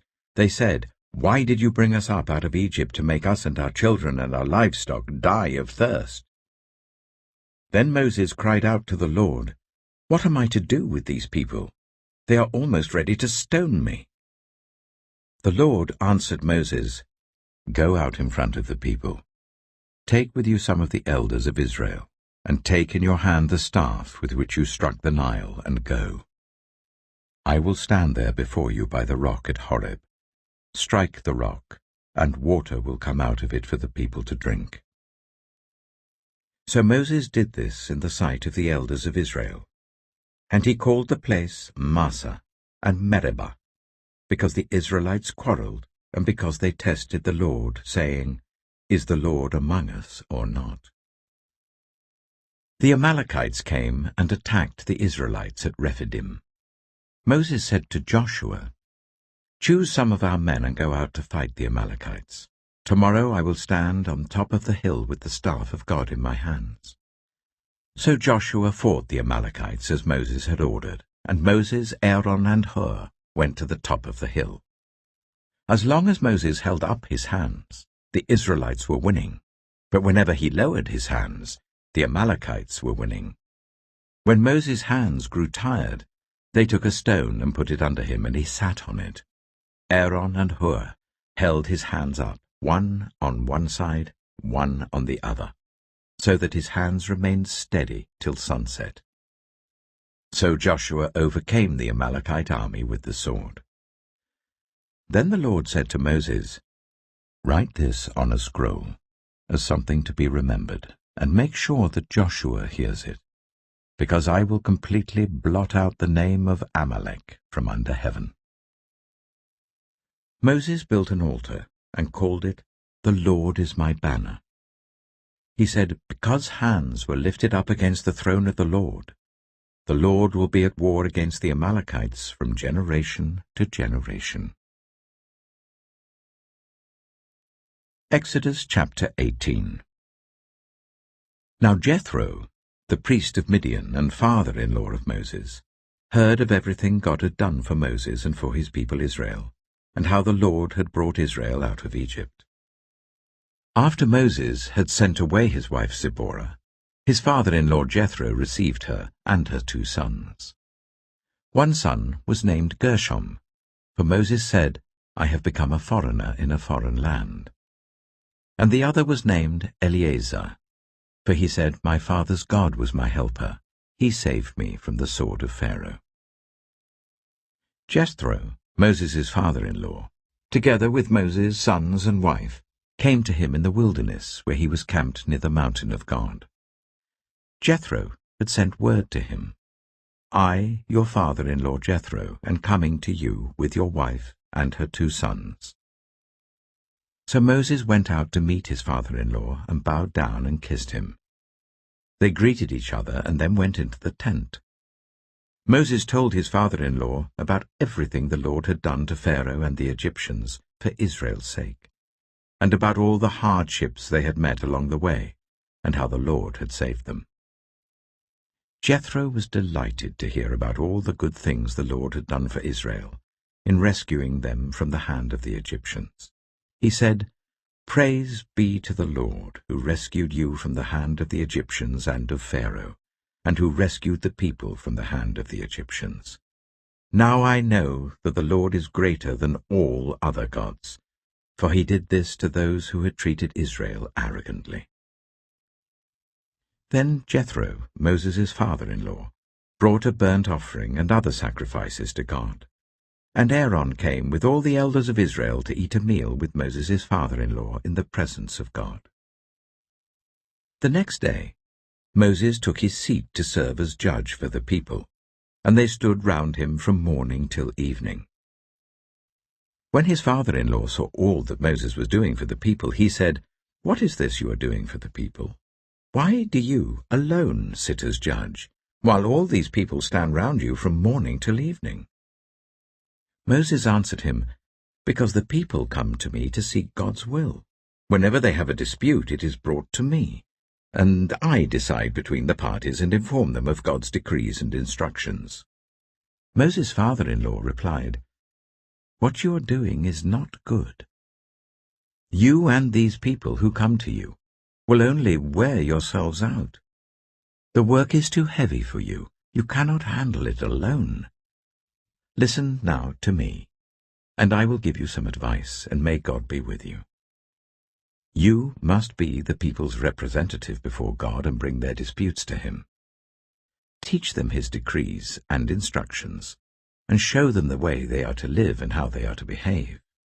But select capable men from all the people, men who fear God, trustworthy men who hate dishonest gain, and appoint them as officials over thousands, hundreds, fifties, and tens. Let them serve as judges for the people at all times. But let them bring every difficult case to you. The simple cases they can decide themselves. That will make your load lighter, because they will share it with you. If you do this, and God so commands, you will be able to stand the strain, and all these people will go home satisfied." Moses listened to his father-in-law and did everything he said. He chose capable men from all Israel and made them leaders of the people, officials over thousands, hundreds, fifties, and tens. They served as judges for the people at all times. The difficult cases they brought to Moses, but the simple ones they decided themselves. Then Moses sent his father-in-law on his way, and Jethro returned to his own country. Exodus chapter 19. On the first day of the 3rd month, after the Israelites left Egypt, on that very day they came to the desert of Sinai. After they set out from Rephidim, they entered the desert of Sinai, and Israel camped there in the desert in front of the mountain. Then Moses went up to God, and the Lord called to him from the mountain and said, "This is what you are to say to the descendants of Jacob, and what you are to tell the people of Israel. You yourselves have seen what I did to Egypt, and how I carried you on eagle's wings and brought you to myself. Now, if you obey me fully, and keep my covenant, then out of all nations you will be my treasured possession. Although the whole earth is mine, you will be for me a kingdom of priests and a holy nation." These are the words you are to speak to the Israelites. So Moses went back and summoned the elders of the people, and set before them all the words the Lord had commanded him to speak. The people all responded together, "We will do everything the Lord has said." So Moses brought their answer back to the Lord. The Lord said to Moses, "I am going to come to you in a dense cloud, so that the people will hear me speaking with you and will always put their trust in you." Then Moses told the Lord what the people had said, and the Lord said to Moses, "Go to the people and consecrate them today and tomorrow. Make them wash their clothes and be ready by the third day, because on that day the Lord will come down on Mount Sinai in the sight of all the people. Put limits for the people around the mountain and tell them, 'Be careful that you do not approach the mountain or touch the foot of it. Whoever touches the mountain is to be put to death. They are to be stoned or shot with arrows. Not a hand is to be laid on them. No person or animal shall be permitted to live. Only when the ram's horn sounds a long blast may they approach the mountain." After Moses had gone down the mountain to the people, he consecrated them, and they washed their clothes. Then he said to the people, "Prepare yourselves for the third day. Abstain from sexual relations." On the morning of the third day, there was thunder and lightning, with a thick cloud over the mountain, and a very loud trumpet blast. Everyone in the camp trembled. Then Moses led the people out of the camp to meet with God, and they stood at the foot of the mountain. Mount Sinai was covered with smoke, because the Lord descended on it in fire. The smoke billowed up from it like smoke from a furnace, and the whole mountain trembled violently. As the sound of the trumpet grew louder and louder, Moses spoke, and the voice of God answered him. The Lord descended to the top of Mount Sinai and called Moses to the top of the mountain. So Moses went up, and the Lord said to him, "Go down and warn the people, so they do not force their way through to see the Lord, and many of them perish. Even the priests who approach the Lord must consecrate themselves, or the Lord will break out against them." Moses said to the Lord, "The people cannot come up Mount Sinai because you yourself warned us. Put limits around the mountain and set it apart as holy." The Lord replied, "Go down and bring Aaron up with you. But the priests and the people must not force their way through to come up to the Lord, or he will break out against them." So Moses went down to the people and told them. Exodus chapter 20. And God spoke all these words: "I am the Lord your God, who brought you out of Egypt, out of the land of slavery. You shall have no other gods before me. You shall not make for yourself an image in the form of anything in heaven above, or on the earth beneath, or in the waters below. You shall not bow down to them or worship them. For I, the Lord your God, am a jealous God, punishing the children for the sin of the parents to the third and fourth generation of those who hate me, but showing love to 1,000 generations of those who love me and keep my commandments. You shall not misuse the name of the Lord your God, for the Lord will not hold anyone guiltless who misuses his name. Remember the Sabbath day by keeping it holy. 6 days you shall labor and do all your work, but the 7th day is a Sabbath to the Lord your God. On it you shall not do any work, neither you, nor your son or daughter, nor your male or female servant, nor your animals, nor any foreigner residing in your towns. For in 6 days the Lord made the heavens and the earth, the sea, and all that is in them, but he rested on the 7th day. Therefore the Lord blessed the Sabbath day and made it holy. Honor your father and your mother, so that you may live long in the land the Lord your God is giving you. You shall not murder. You shall not commit adultery. You shall not steal. You shall not give false testimony against your neighbor. You shall not covet your neighbor's house. You shall not covet your neighbor's wife, or his male or female servant, his ox or donkey, or anything that belongs to your neighbor. When the people saw the thunder and lightning and heard the trumpet and saw the mountain in smoke, they trembled with fear. They stayed at a distance and said to Moses, "Speak to us yourself, and we will listen. But do not let God speak to us, or we will die." Moses said to the people, "Do not be afraid. God has come to test you, so that the fear of God will be with you, to keep you from sinning." The people remained at a distance, while Moses approached the thick darkness where God was. Then the Lord said to Moses, "Tell the Israelites this. You have seen for yourselves that I have spoken to you from heaven. Do not make any gods to be alongside me. Do not make for yourselves gods of silver or gods of gold. Make an altar of earth for me, and sacrifice on it your burnt offerings and fellowship offerings, your sheep and goats and your cattle. Wherever I cause my name to be honored, I will come to you and bless you. If you make an altar of stones for me, do not build it with dressed stones, for you will defile it if you use a tool on it. And do not go up to my altar on steps, or your private parts may be exposed." Exodus chapter 21. These are the laws you are to set before them.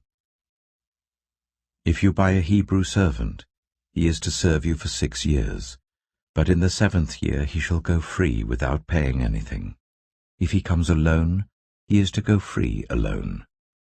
But if he has a wife when he comes, she is to go with him.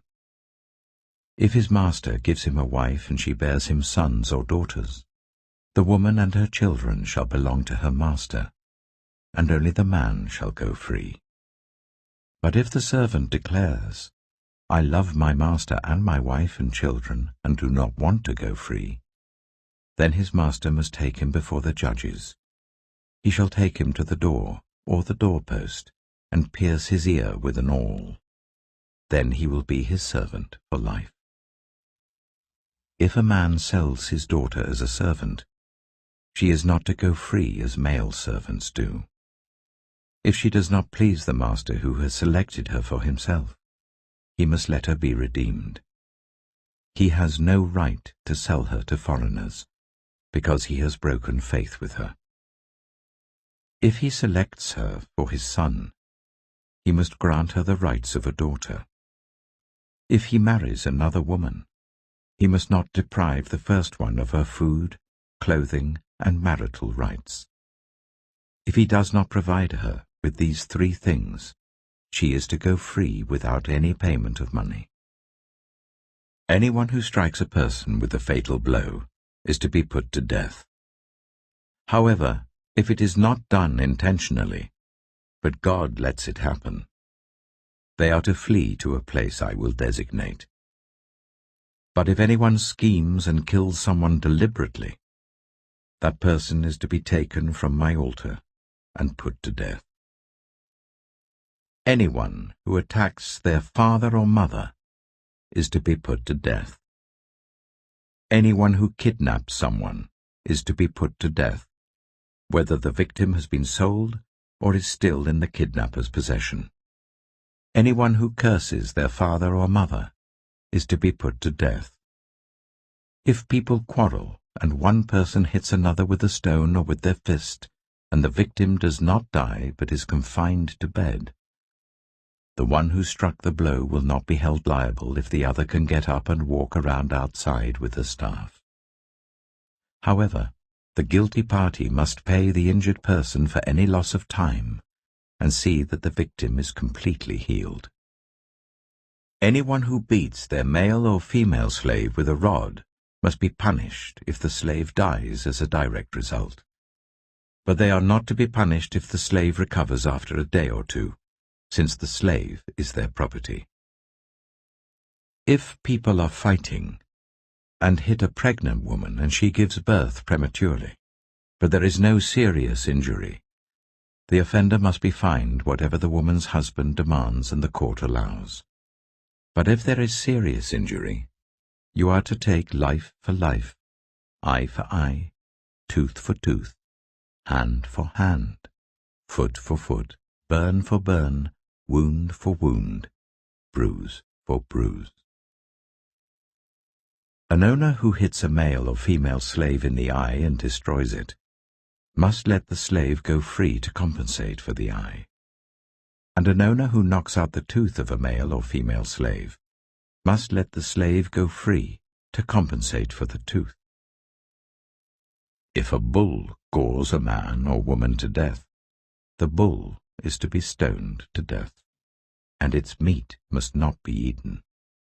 But the owner of the bull will not be held responsible. If, however, the bull has had the habit of goring, and the owner has been warned but has not kept it penned up, and it kills a man or woman, the bull is to be stoned, and its owner also is to be put to death. However, if payment is demanded, the owner may redeem his life by the payment of whatever is demanded. This law also applies if the bull gores a son or a daughter. If the bull gores a male or female slave, the owner must pay 30 shekels of silver to the master of the slave, and the bull is to be stoned to death. If anyone uncovers a pit, or digs one and fails to cover it, and an ox or donkey falls into it, the one who opened the pit must pay the owner for the loss and take the dead animal in exchange. If anyone's bull injures someone else's bull and it dies, the two parties are to sell the live one and divide both the money and the dead animal equally. However, if it was known that the bull had the habit of goring, yet the owner did not keep it penned up, the owner must pay animal for animal and take the dead animal in exchange. Exodus chapter 22. Whoever steals an ox or a sheep and slaughters it, or sells it, must pay back 5 head of cattle for the ox and 4 sheep for the sheep. If a thief is caught breaking in at night and is struck a fatal blow, the defender is not guilty of bloodshed.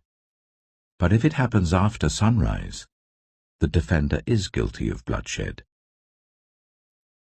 Anyone who steals must certainly make restitution. But if they have nothing, they must be sold to pay for their theft. If the stolen animal is found alive in their possession, whether ox or donkey or sheep, they must pay back double. If anyone grazes their livestock in a field or vineyard, and lets them stray and they graze in someone else's field, the offender must make restitution from the best of their own field or vineyard. If a fire breaks out and spreads into thorn bushes, so that it burns sheaves of corn or standing corn or the whole field, the one who started the fire must make restitution. If anyone gives a neighbor silver or goods for safekeeping, and they are stolen from the neighbor's house, the thief, if caught, must pay back double. But if the thief is not found, the owner of the house must appear before the judges, and they must determine whether the owner of the house has laid hands on the other person's property. In all cases of illegal possession of an ox, a donkey, a sheep, a garment, or any other lost property about which somebody says, "This is mine," both parties are to bring their cases before the judges. The one whom the judges declare guilty must pay back double to the other. If anyone gives a donkey, an ox, a sheep, or any other animal to their neighbor for safekeeping, and it dies, or is injured, or is taken away while no one is looking, the issue between them will be settled by the taking of an oath before the Lord, that the neighbor did not lay hands on the other person's property. The owner is to accept this, and no restitution is required. But if the animal was stolen from the neighbor, restitution must be made to the owner. If it was torn to pieces by a wild animal, the neighbor shall bring in the remains as evidence, and shall not be required to pay for the torn animal. If anyone borrows an animal from their neighbor, and it is injured or dies while the owner is not present, they must make restitution. But if the owner is with the animal, the borrower will not have to pay. If the animal was hired, the money paid for the hire covers the loss. If a man seduces a virgin who is not pledged to be married and sleeps with her, he must pay the bride price, and she shall be his wife. If her father absolutely refuses to give her to him, he must still pay the bride price for virgins. Do not allow a sorceress to live. Anyone who has sexual relations with an animal is to be put to death. Whoever sacrifices to any god other than the Lord must be destroyed. Do not ill-treat or oppress a foreigner, for you were foreigners in Egypt. Do not take advantage of the widow or the fatherless. If you do, and they cry out to me, I will certainly hear their cry. My anger will be aroused, and I will kill you with the sword. Your wives will become widows, and your children fatherless. If you lend money to one of my people among you who is needy, do not treat it like a business deal. Charge no interest. If you take your neighbor's cloak as a pledge, return it by sunset, because that cloak is the only covering your neighbor has. What else can they sleep in? When they cry out to me, I will hear, for I am compassionate. Do not blaspheme God or curse the ruler of your people. Do not hold back offerings from your granaries or your vats. You must give me the firstborn of your sons. Do the same with your cattle and your sheep. Let them stay with their mothers for 7 days, but give them to me on the 8th day. You are to be my holy people. So do not eat the meat of an animal torn by wild beasts. Throw it to the dogs. Exodus chapter 23. Do not spread false reports. Do not help a guilty person by being a malicious witness. Do not follow the crowd in doing wrong. When you give testimony in a lawsuit, do not pervert justice by siding with the crowd, and do not show favoritism to a poor person in a lawsuit. If you come across your enemy's ox or donkey wandering off, be sure to return it. If you see the donkey of someone who hates you fallen down under its load, do not leave it there. Be sure you help them with it. Do not deny justice to your poor people in their lawsuits. Have nothing to do with a false charge, and do not put an innocent or honest person to death, for I will not acquit the guilty. Do not accept a bribe, for a bribe blinds those who see and twists the words of the innocent. Do not oppress a foreigner. You yourselves know how it feels to be foreigners, because you were foreigners in Egypt. For 6 years you are to sow your fields and harvest the crops, but during the 7th year let the land lie unplowed and unused. Then the poor among your people may get food from it, and the wild animals may eat what is left. Do the same with your vineyard and your olive grove. 6 days do your work, but on the 7th day do not work, so that your ox and your donkey may rest, and so that the slave born in your household and the foreigner living among you may be refreshed. Be careful to do everything I have said to you. Do not invoke the names of other gods. Do not let them be heard on your lips. 3 times a year you are to celebrate a festival to me. Celebrate the festival of unleavened bread.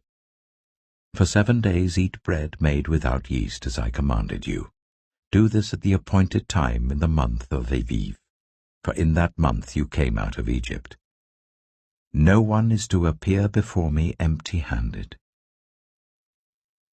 Celebrate the festival of harvest with the first fruits of the crops you sow in your field. Celebrate the festival of ingathering at the end of the year, when you gather in your crops from the field. 3 times a year all the men are to appear before the sovereign Lord. Do not offer the blood of a sacrifice to me, along with anything containing yeast. The fat of my festival offerings must not be kept until morning. Bring the best of the first fruits of your soil to the house of the Lord your God. Do not cook a young goat in its mother's milk. See, I am sending an angel ahead of you to guard you along the way, and to bring you to the place I have prepared. Pay attention to him and listen to what he says. Do not rebel against him. He will not forgive your rebellion, since my name is in him. If you listen carefully to what he says and do all that I say, I will be an enemy to your enemies, and will oppose those who oppose you. My angel will go ahead of you, and bring you into the land of the Amorites, Hittites, Perizzites, Canaanites, Hivites, and Jebusites, and I will wipe them out. Do not bow down before their gods, or worship them, or follow their practices. You must demolish them and break their sacred stones to pieces. Worship the Lord your God, and his blessing will be on your food and water. I will take away disease from among you, and none will miscarry or be barren in your land. I will give you a full lifespan. I will send my terror ahead of you, and throw into confusion every nation you encounter. I will make all your enemies turn their backs and run.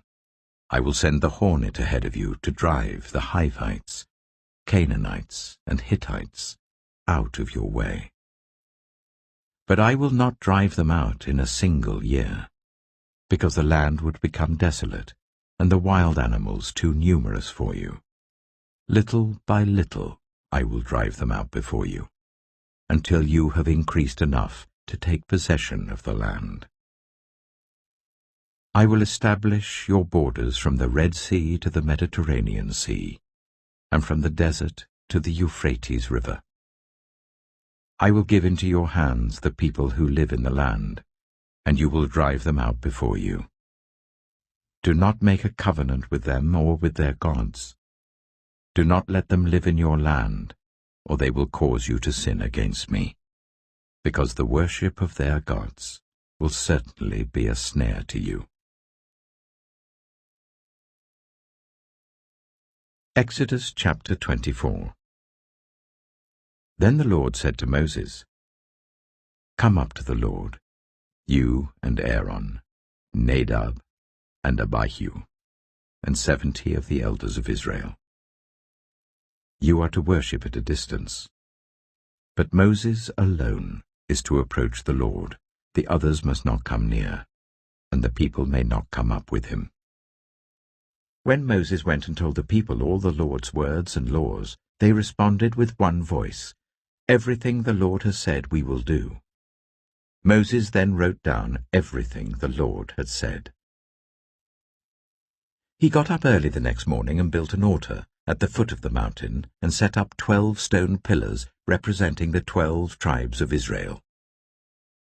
Then he sent young Israelite men, and they offered burnt offerings and sacrificed young bulls as fellowship offerings to the Lord.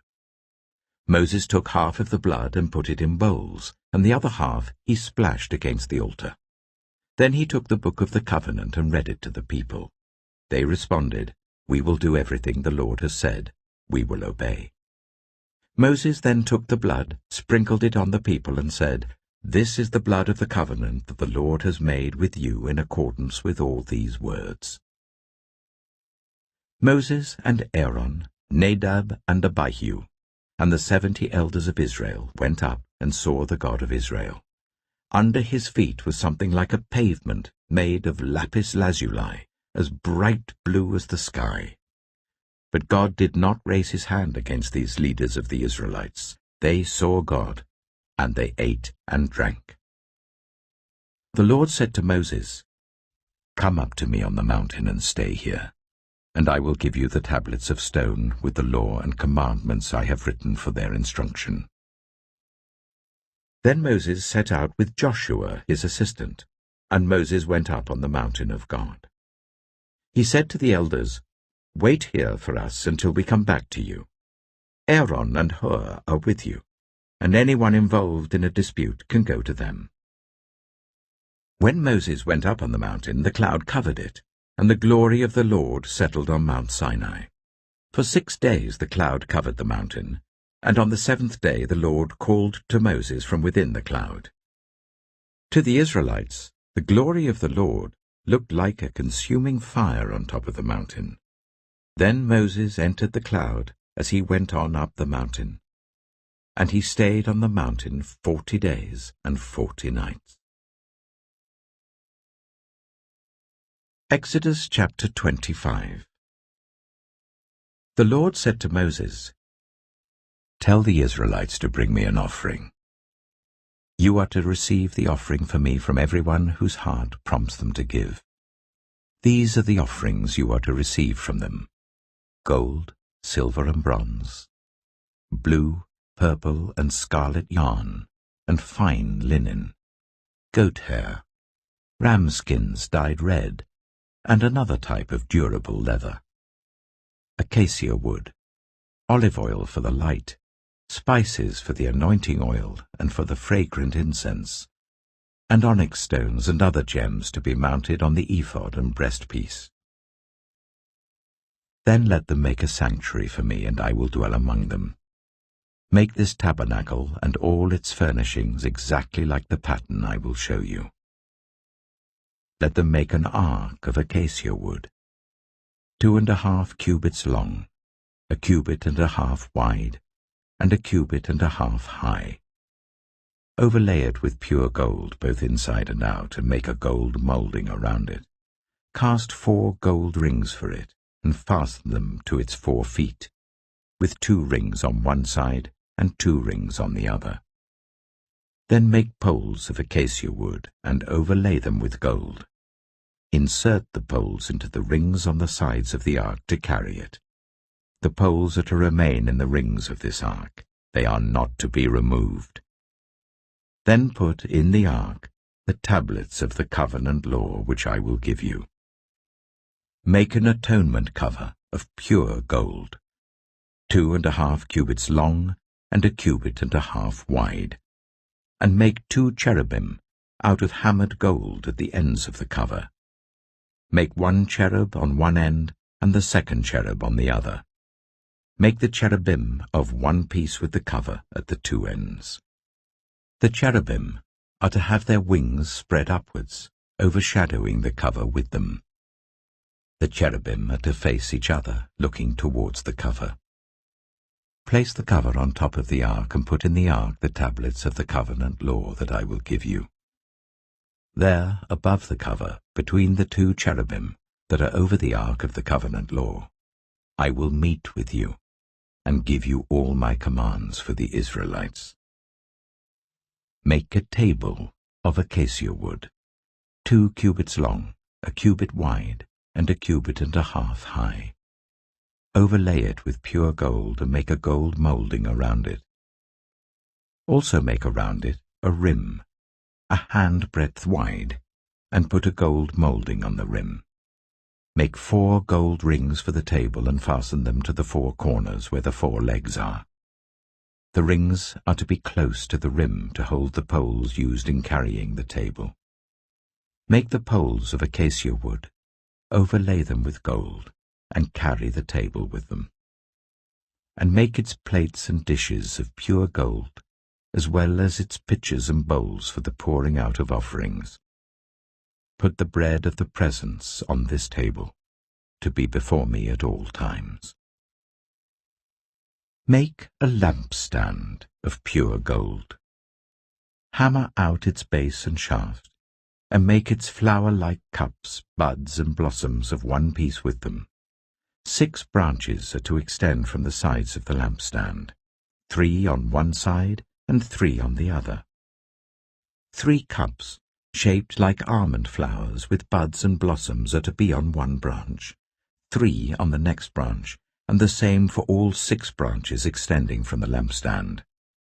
And on the lampstand there are to be 4 cups shaped like almond flowers with buds and blossoms. 1 bud shall be under the first pair of branches, extending from the lampstand, a 2nd bud under the 2nd pair, and a 3rd bud under the 3rd pair.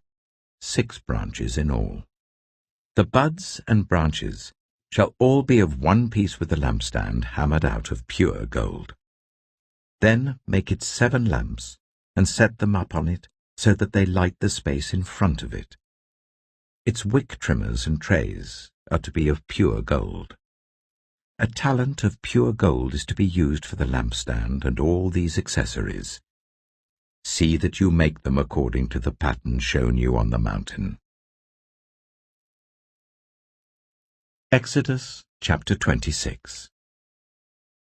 Make the tabernacle with 10 curtains of finely twisted linen and blue, purple, and scarlet yarn, with cherubim woven into them by a skilled worker. All the curtains are to be the same size, 28 cubits long and 4 cubits wide. Join 5 of the curtains together, and do the same with the other 5. Make loops of blue material along the edge of the end curtain in one set, and do the same with the end curtain in the other set. Make 50 loops on one curtain and 50 loops on the end curtain of the other set, with the loops opposite each other. Then make 50 gold clasps, and use them to fasten the curtains together, so that the tabernacle is a unit. Make curtains of goat hair for the tent over the tabernacle, 11 altogether. All 11 curtains are to be the same size, 30 cubits long and 4 cubits wide. Join 5 of the curtains together into one set, and the other 6 into another set. Fold the 6th curtain double at the front of the tent. Make 50 loops along the edge of the end curtain in one set, and also along the edge of the end curtain in the other set. Then make 50 bronze clasps, and put them in the loops to fasten the tent together as a unit. As for the additional length of the tent curtains, the half curtain that is left over is to hang down at the rear of the tabernacle. The tent curtains will be a cubit longer on both sides. What is left will hang over the sides of the tabernacle so as to cover it. Make for the tent a covering of ram skins dyed red, and over that a covering of other durable leather. Make upright frames of acacia wood for the tabernacle.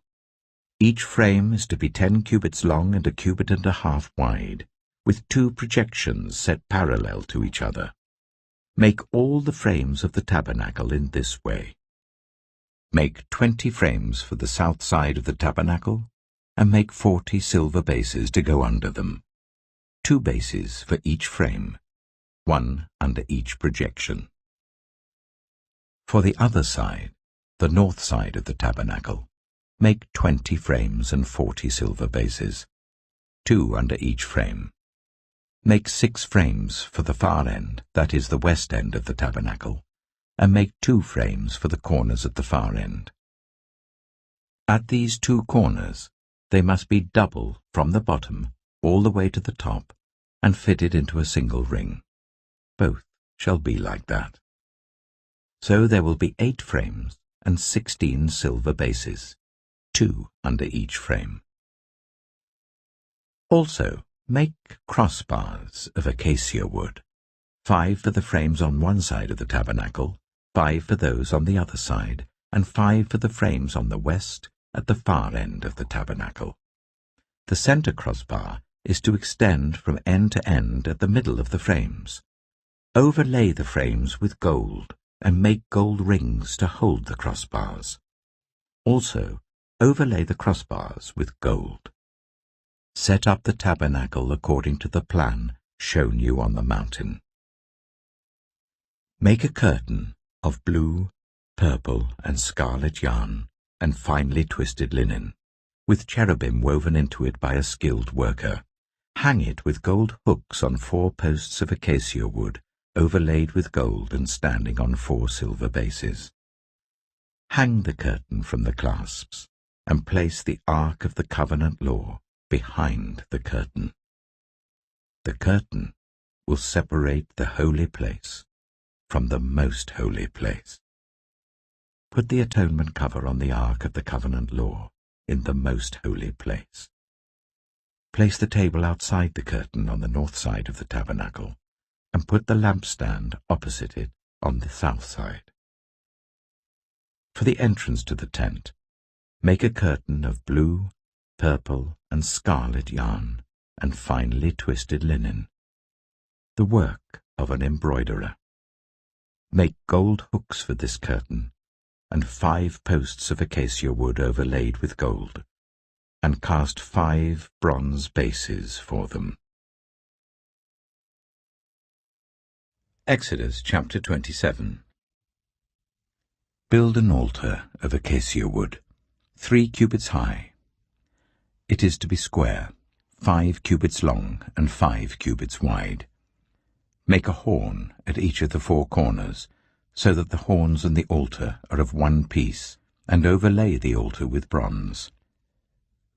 Make all its utensils of bronze, its pots to remove the ashes, and its shovels, sprinkling bowls, meat forks, and firepans. Make a grating for it, a bronze network, and make a bronze ring at each of the 4 corners of the network. Put it under the ledge of the altar, so that it is halfway up the altar. Make poles of acacia wood for the altar, and overlay them with bronze. The poles are to be inserted into the rings, so they will be on 2 sides of the altar when it is carried. Make the altar hollow out of boards. It is to be made just as you were shown on the mountain. Make a courtyard for the tabernacle. The south side shall be 100 cubits long, and is to have curtains of finely twisted linen, with 20 posts and 20 bronze bases, with silver hooks and bands on the posts. The north side shall also be 100 cubits long, and is to have curtains with 20 posts and 20 bronze bases, and with silver hooks and bands on the posts. The west end of the courtyard shall be 50 cubits wide, and have curtains with 10 posts and 10 bases. On the east end, towards the sunrise, the courtyard shall also be 50 cubits wide. Curtains 15 cubits long are to be on one side of the entrance with 3 posts and 3 bases, and curtains 15 cubits long are to be on the other side, with 3 posts and 3 bases. For the entrance to the courtyard, provide a curtain 20 cubits long of blue, purple, and scarlet yarn, and finely twisted linen, the work of an embroiderer, with 4 posts and 4 bases. All the posts around the courtyard are to have silver bands and hooks and bronze bases. The courtyard shall be 100 cubits long and 50 cubits wide, with curtains of finely twisted linen 5 cubits high, and with bronze bases. All the other articles used in the service of the tabernacle, whatever their function, including all the tent pegs for it and those for the courtyard, are to be of bronze. Command the Israelites to bring you clear oil of pressed olives for the light, so that the lamps may be kept burning. In the tent of meeting, outside the curtain that shields the ark of the covenant law, Aaron and his sons are to keep the lamps burning before the Lord from evening till morning. This is to be a lasting ordinance among the Israelites for the generations to come. Exodus chapter 28. Let Aaron your brother be brought to you from among the Israelites, with his sons Nadab and Abihu, Eleazar and Ithamar, so that they may serve me as priests. Make sacred garments for your brother Aaron to give him dignity and honor. Tell all the skilled workers to whom I have given wisdom in such matters that they are to make garments for Aaron, for his consecration, so that he may serve me as priest. These are the garments they are to make: a breastpiece, an ephod, a robe, a woven tunic, a turban, and a sash. They are to make these sacred garments for your brother Aaron and his sons, so that they may serve me as priests. Make them use gold, and blue, purple, and scarlet yarn, and fine linen. Make the ephod of gold, and of blue, purple, and scarlet yarn, and of finely twisted linen, the work of skilled hands. It is to have 2 shoulder pieces attached to 2 of its corners, so that it can be fastened. Its skillfully woven waistband is to be like it, of 1 piece with the ephod, and made with gold, and with blue, purple, and scarlet yarn, and with finely twisted linen. Take 2 onyx stones, and engrave on them the names of the sons of Israel, in the order of their birth, 6 names on 1 stone, and the remaining 6 on the other. Engrave the names of the sons of Israel on the 2 stones, the way a gem cutter engraves a seal. Then mount the stones in gold filigree settings, and fasten them on the shoulder pieces of the ephod as memorial stones for the sons of Israel. Aaron is to bear the names on his shoulders as a memorial before the Lord. Make gold filigree settings, and 2 braided chains of pure gold like a rope, and attach the chains to the settings. Fashion a breastpiece for making decisions, the work of skilled hands. Make it like the ephod, of gold and of blue, purple, and scarlet yarn, and of finely twisted linen. It is to be square, a span long and a span wide, and folded double. Then mount 4 rows of precious stones on it. The first row shall be carnelian, chrysolite, and beryl. The second row shall be turquoise, lapis lazuli, and emerald. The third row shall be jacinth, agate, and amethyst. The fourth row shall be topaz, onyx, and jasper. Mount them in gold filigree settings. There are to be 12 stones, 1 for each of the names of the sons of Israel, each engraved like a seal with the name of 1 of the 12 tribes. For the breastpiece, make braided chains of pure gold like a rope. Make 2 gold rings for it and fasten them to 2 corners of the breastpiece. Fasten the 2 gold chains to the rings at the corners of the breastpiece, and the other ends of the chains to the 2 settings, attaching them to the shoulder pieces of the ephod at the front. Make 2 gold rings, and attach them to the other 2 corners of the breastpiece, on the inside edge, next to the ephod. Make 2 more gold rings, and attach them to the bottom of the shoulder pieces on the front of the ephod, close to the seam just above the waistband of the ephod. The rings of the breastpiece are to be tied to the rings of the ephod with blue cord, connecting it to the waistband, so that the breastpiece will not swing out from the ephod. Whenever Aaron enters the holy place, he will bear the names of the sons of Israel over his heart on the breastpiece of decision, as a continuing memorial before the Lord. Also put the Urim and the Thummim in the breastpiece, so they may be over Aaron's heart whenever he enters the presence of the Lord. Thus Aaron will always bear the means of making decisions for the Israelites over his heart before the Lord. Make the robe of the ephod entirely out of blue cloth, with an opening for the head in its center. There shall be a woven edge like a collar around this opening, so that it will not tear. Make pomegranates of blue, purple, and scarlet yarn around the hem of the robe, with gold bells between them. The gold bells and the pomegranates are to alternate round the hem of the robe. Aaron must wear it when he ministers. The sound of the bells will be heard when he enters the holy place before the Lord and when he comes out, so that he will not die. Make a plate of pure gold, and engrave on it, as on a seal, "Holy to the Lord." Fasten a blue cord to it, to attach it to the turban. It is to be on the front of the turban. It will be on Aaron's forehead, and he will bear the guilt involved in the sacred gifts the Israelites consecrate, whatever their gifts may be. It will be on Aaron's forehead continually, so that they will be acceptable to the Lord. Weave the tunic of fine linen, and make the turban of fine linen. The sash is to be the work of an embroiderer. Make tunics, sashes, and caps for Aaron's sons, to give them dignity and honor. After you put these clothes on your brother Aaron and his sons, anoint and ordain them. Consecrate them, so they may serve me as priests. Make linen undergarments as a covering for the body, reaching from the waist to the thigh.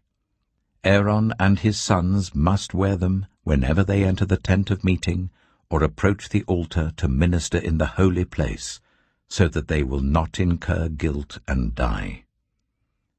This is to be a lasting ordinance for Aaron and his descendants. Exodus chapter 29. This is what you are to do to consecrate them, so that they may serve me as priests. Take a young bull and 2 rams without defect, and from the finest wheat flour make round loaves without yeast, thick loaves without yeast, and with olive oil mixed in, and thin loaves without yeast, and brushed with olive oil. Put them in a basket, and present them in it, along with the bull and the 2 rams. Then bring Aaron and his sons to the entrance to the tent of meeting, and wash them with water. Take the garments and dress Aaron with the tunic, the robe of the ephod itself, and the breastpiece. Fasten the ephod on him by its skillfully woven waistband. Put the turban on his head and attach the sacred emblem to the turban. Take the anointing oil and anoint him by pouring it on his head. Bring his sons and dress them in tunics and fasten caps on them. Then tie sashes on Aaron and his sons. The priesthood is theirs by a lasting ordinance.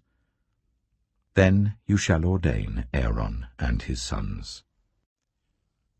Bring the bull to the front of the tent of meeting, and Aaron and his sons shall lay their hands on its head. Slaughter it in the Lord's presence at the entrance to the tent of meeting.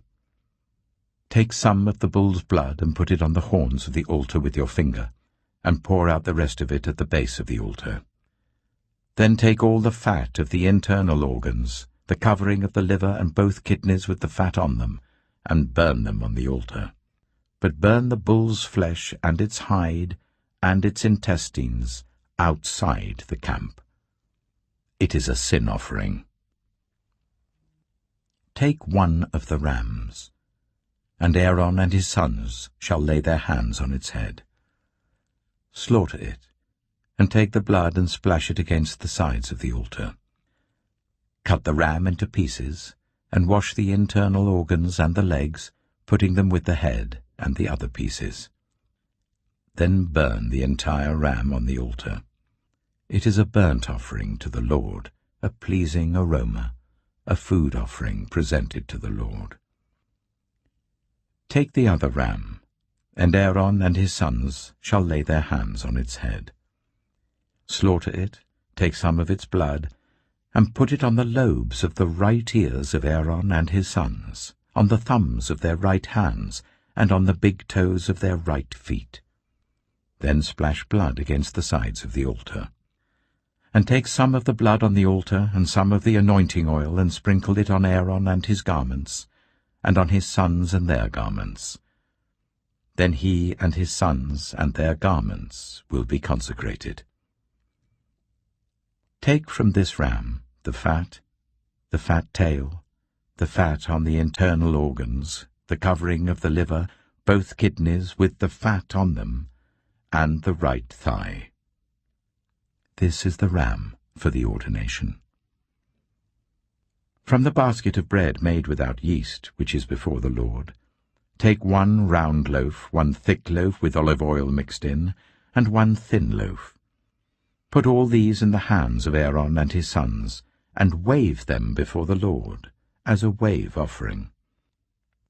Then take them from their hands, and burn them on the altar along with the burnt offering, for a pleasing aroma to the Lord, a food offering presented to the Lord. After you take the breast of the ram for Aaron's ordination, wave it before the Lord as a wave offering, and it will be your share. Consecrate those parts of the ordination ram that belong to Aaron and his sons, the breast that was waved and the thigh that was presented. This is always to be the regular share from the Israelites for Aaron and his sons. It is the contribution the Israelites are to make to the Lord from their fellowship offerings. Aaron's sacred garments will belong to his descendants, so that they can be anointed and ordained in them. The son who succeeds him as priest and comes to the tent of meeting to minister in the holy place is to wear them 7 days. Take the ram for the ordination and cook the meat in a sacred place. At the entrance to the tent of meeting, Aaron and his sons are to eat the meat of the ram and the bread that is in the basket. They are to eat these offerings by which atonement was made for their ordination and consecration. But no one else may eat them, because they are sacred. And if any of the meat of the ordination ram or any bread is left over till morning, burn it up. It must not be eaten, because it is sacred. Do for Aaron and his sons everything I have commanded you, taking 7 days to ordain them. Sacrifice a bull each day as a sin offering to make atonement.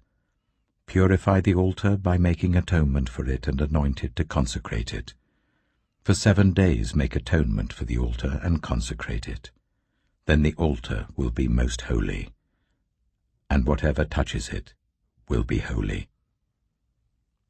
This is what you are to offer on the altar regularly each day. 2 lambs, a year old. Offer one in the morning and the other at twilight.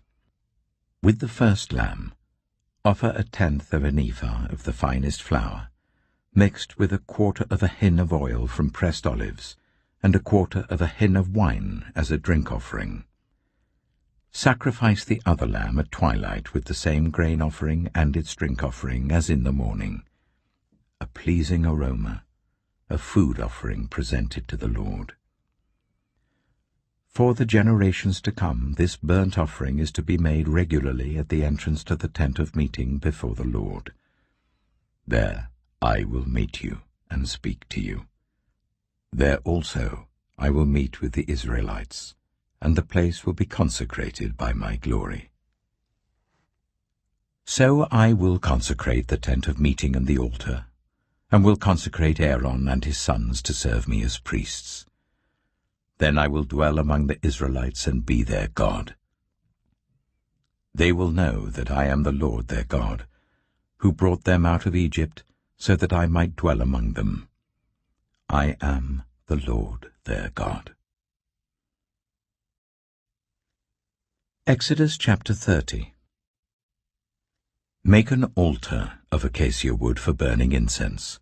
It is to be square, a cubit long and a cubit wide and 2 cubits high, its horns of one piece with it.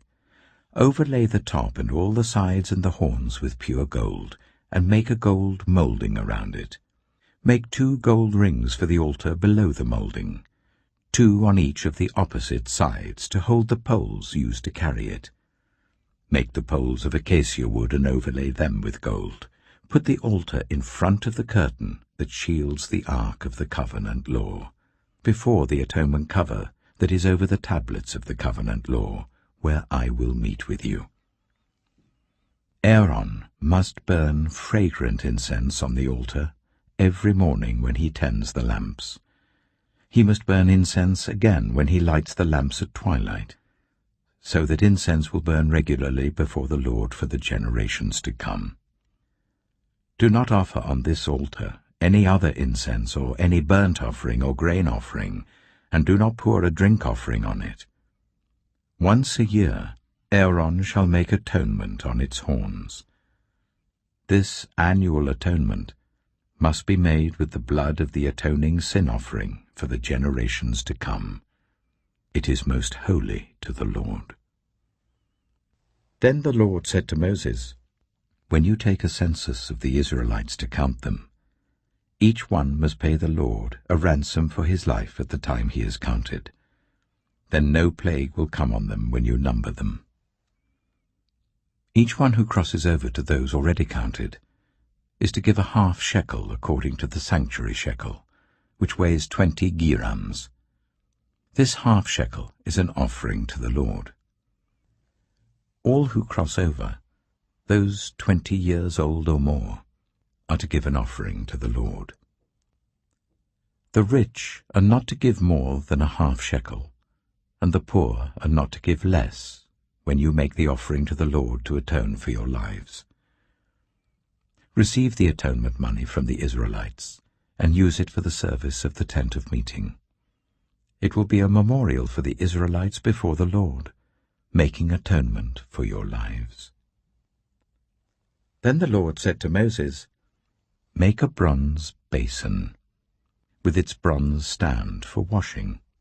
Place it between the tent of meeting and the altar, and put water in it. Aaron and his sons are to wash their hands and feet with water from it. Whenever they enter the tent of meeting, they shall wash with water, so that they will not die. Also, when they approach the altar to minister by presenting a food offering to the Lord, they shall wash their hands and feet, so that they will not die. This is to be a lasting ordinance for Aaron and his descendants for the generations to come.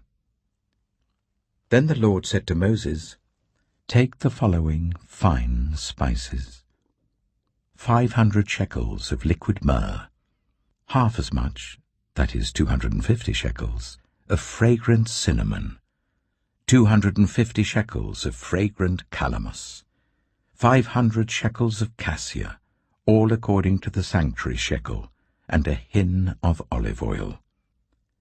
Make these into a sacred anointing oil, a fragrant blend, the work of a perfumer.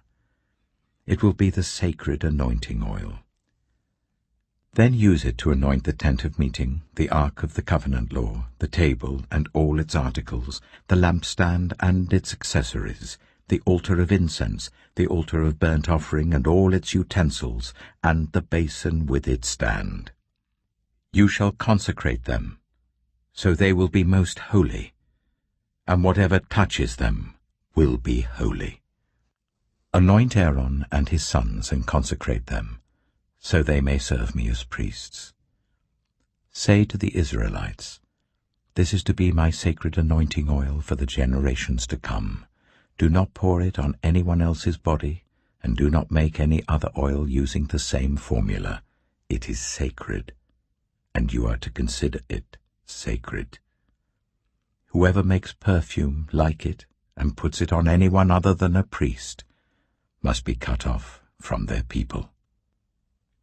Then the Lord said to Moses, take fragrant spices, gum resin, onycha, and galbanum, and pure frankincense, all in equal amounts, and make a fragrant blend of incense, the work of a perfumer.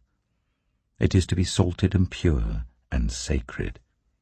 Grind some of it to powder and place it in front of the ark of the covenant law in the tent of meeting, where I will meet with you. It shall be most holy to you. Do not make any incense with this formula for yourselves. Consider it holy to the Lord.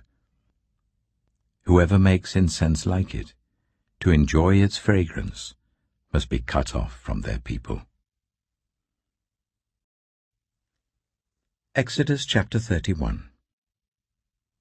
Then the Lord said to Moses, see, I have chosen Bezalel, son of Uri, the son of Hur of the tribe of Judah, and I have filled him with the Spirit of God, with wisdom, with understanding, with knowledge, and with all kinds of skills, to make artistic designs for work in gold, silver, and bronze, to cut and set stones, to work in wood, and to engage in all kinds of crafts. Moreover, I have appointed Aholiab, son of Ahisamach, of the tribe of Dan, to help him. Also, I have given ability to all the skilled workers to make everything I have commanded you: the tent of meeting, the ark of the covenant law with the atonement cover on it, and all the other furnishings of the tent, the table and its articles, the pure gold lampstand and all its accessories, the altar of incense, the altar of burnt offering and all its utensils, the basin with its stand, and also the woven garments, both the sacred garments for Aaron the priest and the garments for his sons when they serve as priests, and the anointing oil and fragrant incense for the holy place. They are to make them just as I commanded you. Then the Lord said to Moses, say to the Israelites, you must observe my Sabbaths. This will be a sign between me and you for the generations to come, so that you may know that I am the Lord, who makes you holy. Observe the Sabbath, because it is holy to you. Anyone who desecrates it is to be put to death. Those who do any work on that day must be cut off from their people. For 6 days work is to be done, but the 7th day is a day of Sabbath rest, holy to the Lord. Whoever does any work on the Sabbath day is to be put to death. The Israelites are to observe the Sabbath, celebrating it for the generations to come as a lasting covenant. It will be a sign between me and the Israelites forever. For in 6 days the Lord made the heavens and the earth, and on the 7th day he rested and was refreshed. When the Lord finished speaking to Moses on Mount Sinai, he gave him the 2 tablets of the covenant law, the tablets of stone inscribed by the finger of God. Exodus chapter 32. When the people saw that Moses was so long in coming down from the mountain, they gathered round Aaron and said, Come, make us gods who will go before us. As for this fellow Moses who brought us up out of Egypt, we don't know what has happened to him. Aaron answered them, Take off the gold earrings that your wives, your sons, and your daughters are wearing, and bring them to me. So all the people took off their earrings and brought them to Aaron. He took what they handed him and made it into an idol cast in the shape of a calf, fashioning it with a tool. Then they said, "These are your gods, Israel, who brought you up out of Egypt." When Aaron saw this, he built an altar in front of the calf and announced, "Tomorrow there will be a festival to the Lord." So the next day the people rose early and sacrificed burnt offerings and presented fellowship offerings. Afterwards they sat down to eat and drink and got up to indulge in revelry.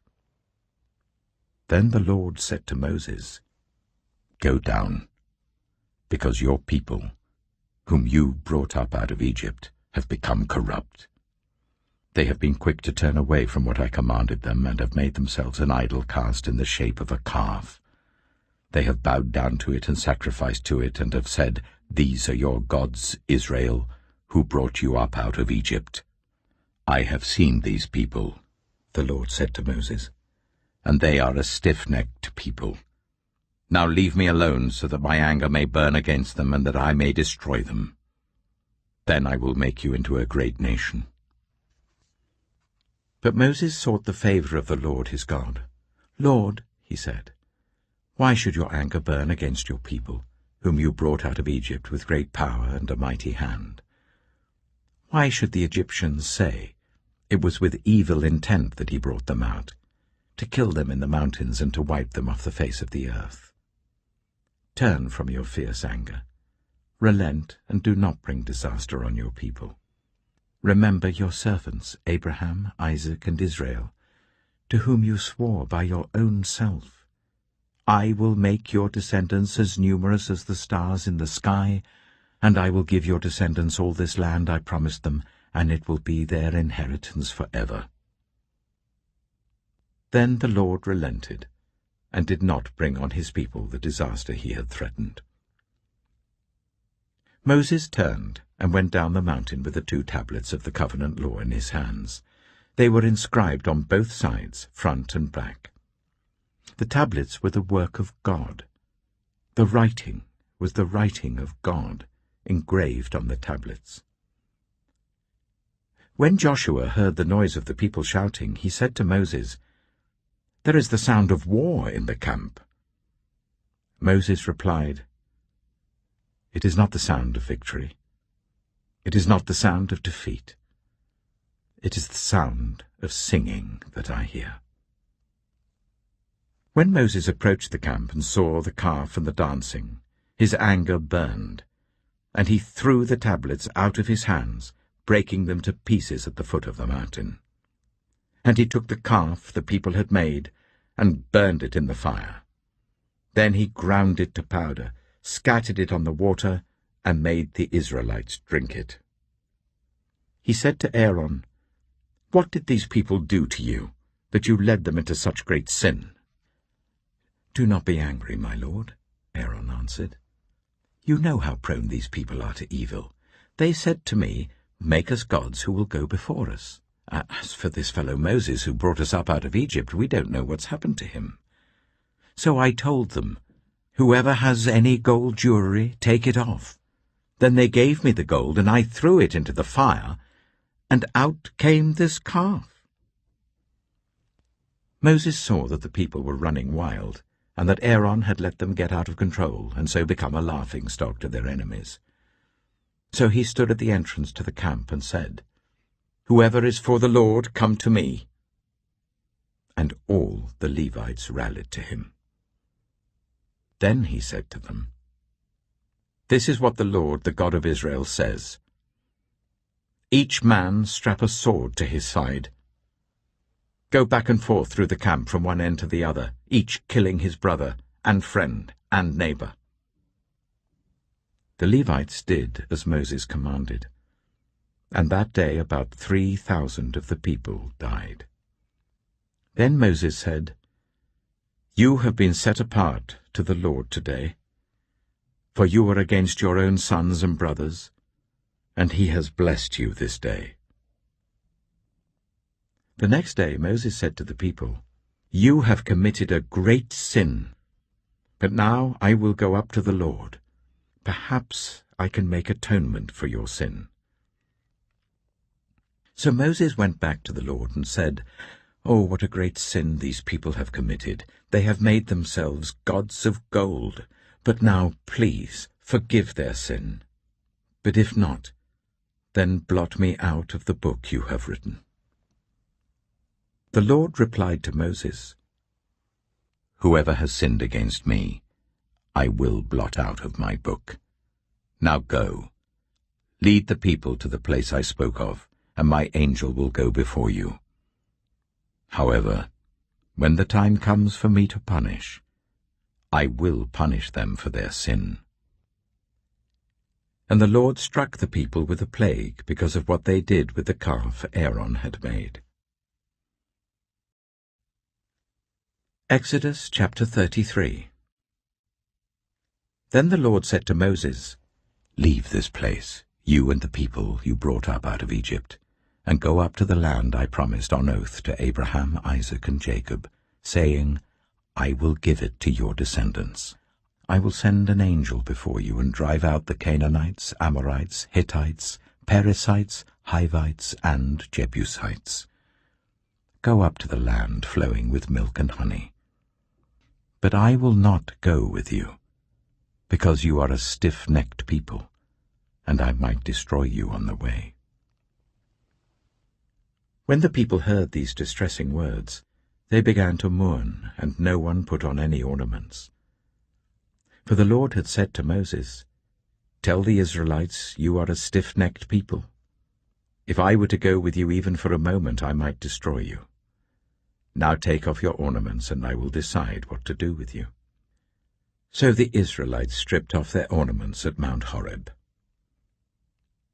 Now Moses used to take a tent and pitch it outside the camp some distance away, calling it the tent of meeting.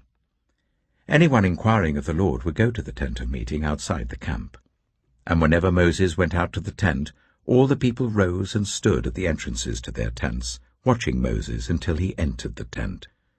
As Moses went into the tent, the pillar of cloud would come down and stay at the entrance while the Lord spoke with Moses. Whenever the people saw the pillar of cloud standing at the entrance to the tent, they all stood and worshipped, each at the entrance to their tent. The Lord would speak to Moses face to face, as one speaks to a friend. Then Moses would return to the camp, but his young assistant Joshua, son of Nun, did not leave the tent. Moses said to the Lord, "You have been telling me, 'Lead these people.' But you have not let me know whom you will send with me. You have said, 'I know you by name, and you have found favor with me.' If you are pleased with me, teach me your ways, so I may know you and continue to find favor with you. Remember that this nation is your people." The Lord replied, "My presence will go with you, and I will give you rest." Then Moses said to him, "If your presence does not go with us, do not send us up from here. How will anyone know that you are pleased with me and with your people unless you go with us? What else will distinguish me and your people from all the other people on the face of the earth?" And the Lord said to Moses, "I will do the very thing you have asked, because I am pleased with you, and I know you by name." Then Moses said, "Now show me your glory." And the Lord said, "I will cause all my goodness to pass in front of you, and I will proclaim my name, the Lord, in your presence. I will have mercy on whom I will have mercy, and I will have compassion on whom I will have compassion. But," he said, "you cannot see my face, for no one may see me and live." Then the Lord said, "There is a place near me where you may stand on a rock. When my glory passes by, I will put you in a cleft in the rock and cover you with my hand until I have passed by. Then I will remove my hand, and you will see my back, but my face must not be seen." Exodus chapter 34. The Lord said to Moses, "Chisel out 2 stone tablets like the first ones, and I will write on them the words that were on the first tablets which you broke. Be ready in the morning, and then come up on Mount Sinai. Present yourself to me there on the top of the mountain. No one is to come with you, or be seen anywhere on the mountain. Not even the flocks and herds may graze in front of the mountain. So Moses chiseled out 2 stone tablets like the first ones, and went up Mount Sinai early in the morning as the Lord had commanded him, and he carried the 2 stone tablets in his hands. Then the Lord came down in the cloud, and stood there with him, and proclaimed his name, the Lord. And he passed in front of Moses, proclaiming, the Lord, the compassionate and gracious God, slow to anger, abounding in love and faithfulness, maintaining love to thousands, and forgiving wickedness, rebellion, and sin. Yet he does not leave the guilty unpunished.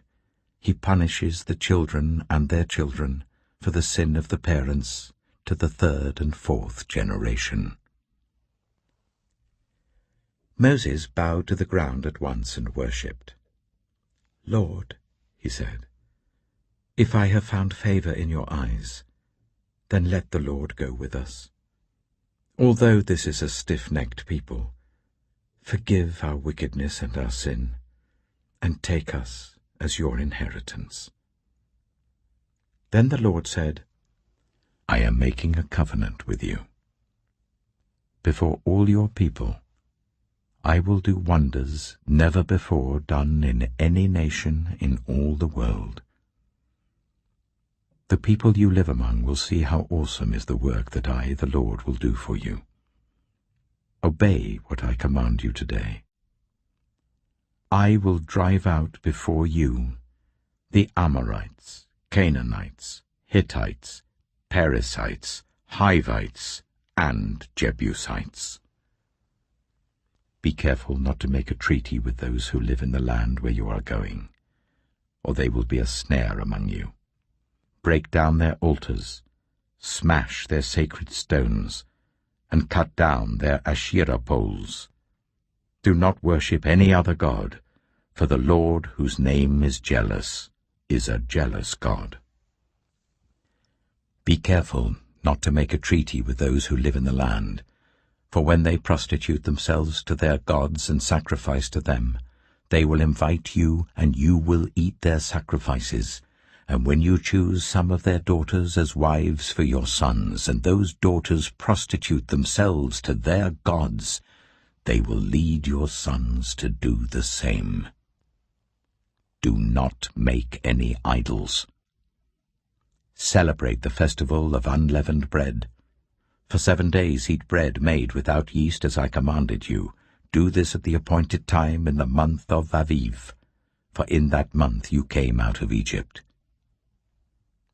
The first offspring of every womb belongs to me, including all the firstborn males of your livestock, whether from herd or flock. Redeem the firstborn donkey with a lamb, but if you do not redeem it, break its neck. Redeem all your firstborn sons. No one is to appear before me empty-handed. 6 days you shall labor, but on the 7th day you shall rest. Even during the plowing season and harvest you must rest. Celebrate the festival of weeks with the first fruits of the wheat harvest, and the festival of ingathering at the turn of the year. 3 times a year all your men are to appear before the sovereign Lord, the God of Israel. I will drive out nations before you, and enlarge your territory, and no one will covet your land when you go up 3 times each year to appear before the Lord your God. Do not offer the blood of a sacrifice to me along with anything containing yeast, and do not let any of the sacrifice from the Passover festival remain until morning. Bring the best of the first fruits of your soil to the house of the Lord your God. Do not cook a young goat in its mother's milk. Then the Lord said to Moses, Write down these words, for in accordance with these words I have made a covenant with you and with Israel. Moses was there with the Lord 40 days and 40 nights, without eating bread or drinking water. And he wrote on the tablets the words of the covenant, the 10 Commandments. When Moses came down from Mount Sinai, with the 2 tablets of the covenant law in his hands, he was not aware that his face was radiant because he had spoken with the Lord. When Aaron and all the Israelites saw Moses, his face was radiant, and they were afraid to come near him. But Moses called to them. So Aaron and all the leaders of the community came back to him, and he spoke to them. Afterwards all the Israelites came near him, and he gave them all the commands the Lord had given him on Mount Sinai. When Moses finished speaking to them, he put a veil over his face. But whenever he entered the Lord's presence to speak with him, he removed the veil until he came out. And when he came out and told the Israelites what he had been commanded, they saw that his face was radiant. Then Moses would put the veil back over his face until he went in to speak with the Lord. Exodus chapter 35. Moses assembled the whole Israelite community and said to them, "These are the things the Lord has commanded you to do. For 6 days work is to be done, but the 7th day shall be your holy day, a day of Sabbath rest to the Lord. Whoever does any work on it is to be put to death. Do not light a fire in any of your dwellings on the Sabbath day." Moses said to the whole Israelite community, "This is what the Lord has commanded. From what you have, take an offering for the Lord. Everyone who is willing is to bring to the Lord an offering of gold, silver, and bronze, blue, purple, and scarlet yarn and fine linen, goat hair, ram skins dyed red, and another type of durable leather, acacia wood, olive oil for the light, spices for the anointing oil and for the fragrant incense, and onyx stones and other gems to be mounted on the ephod and breastpiece. All who are skilled among you are to come and make everything the Lord has commanded: the tabernacle with its tent and its covering, clasps, frames, crossbars, posts, and bases; the ark with its poles and the atonement cover and the curtain that shields it; the table with its poles and all its articles and the bread of the presence; the lampstand that is for light with its accessories, lamps and oil for the light; the altar of incense with its poles, the anointing oil and the fragrant incense; the curtain for the doorway at the entrance to the tabernacle; the altar of burnt offering with its bronze grating, its poles and all its utensils; the bronze basin with its stand; the curtains of the courtyard with its posts and bases, and the curtain for the entrance to the courtyard; the tent pegs for the tabernacle and for the courtyard, and their ropes; the woven garments worn for ministering in the sanctuary, both the sacred garments for Aaron the priest and the garments for his sons when they serve as priests." Then the whole Israelite community withdrew from Moses' presence, and everyone who was willing and whose heart moved them came and brought an offering to the Lord for the work on the tent of meeting, for all its service, and for the sacred garments. All who were willing, men and women alike, came and brought gold jewelry of all kinds, brooches, earrings, rings, and ornaments. They all presented their gold as a wave offering to the Lord. Everyone who had blue, purple, or scarlet yarn, or fine linen, or goat hair, ram skins dyed red, or other durable leather brought them. Those presenting an offering of silver or bronze brought it as an offering to the Lord, and everyone who had acacia wood for any part of the work brought it.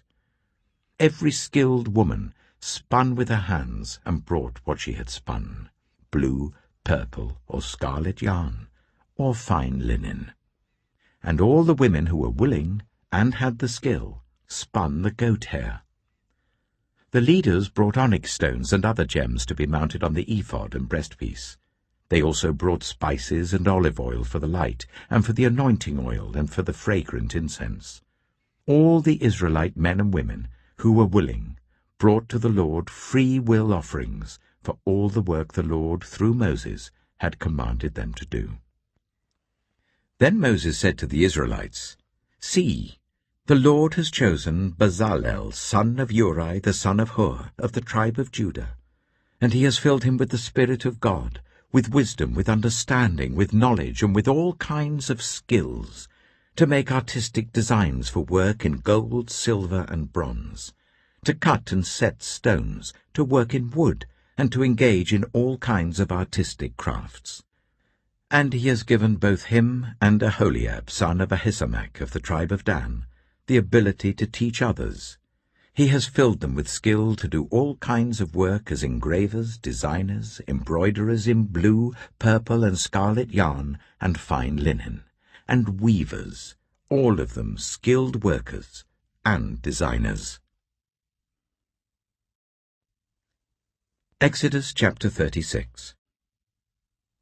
So Bezalel, Aholiab, and every skilled person to whom the Lord has given skill and ability, to know how to carry out all the work of constructing the sanctuary, are to do the work just as the Lord has commanded. Then Moses summoned Bezalel and Aholiab, and every skilled person to whom the Lord had given ability, and who was willing to come and do the work. They received from Moses all the offerings the Israelites had brought to carry out the work of constructing the sanctuary. And the people continued to bring free-will offerings morning after morning.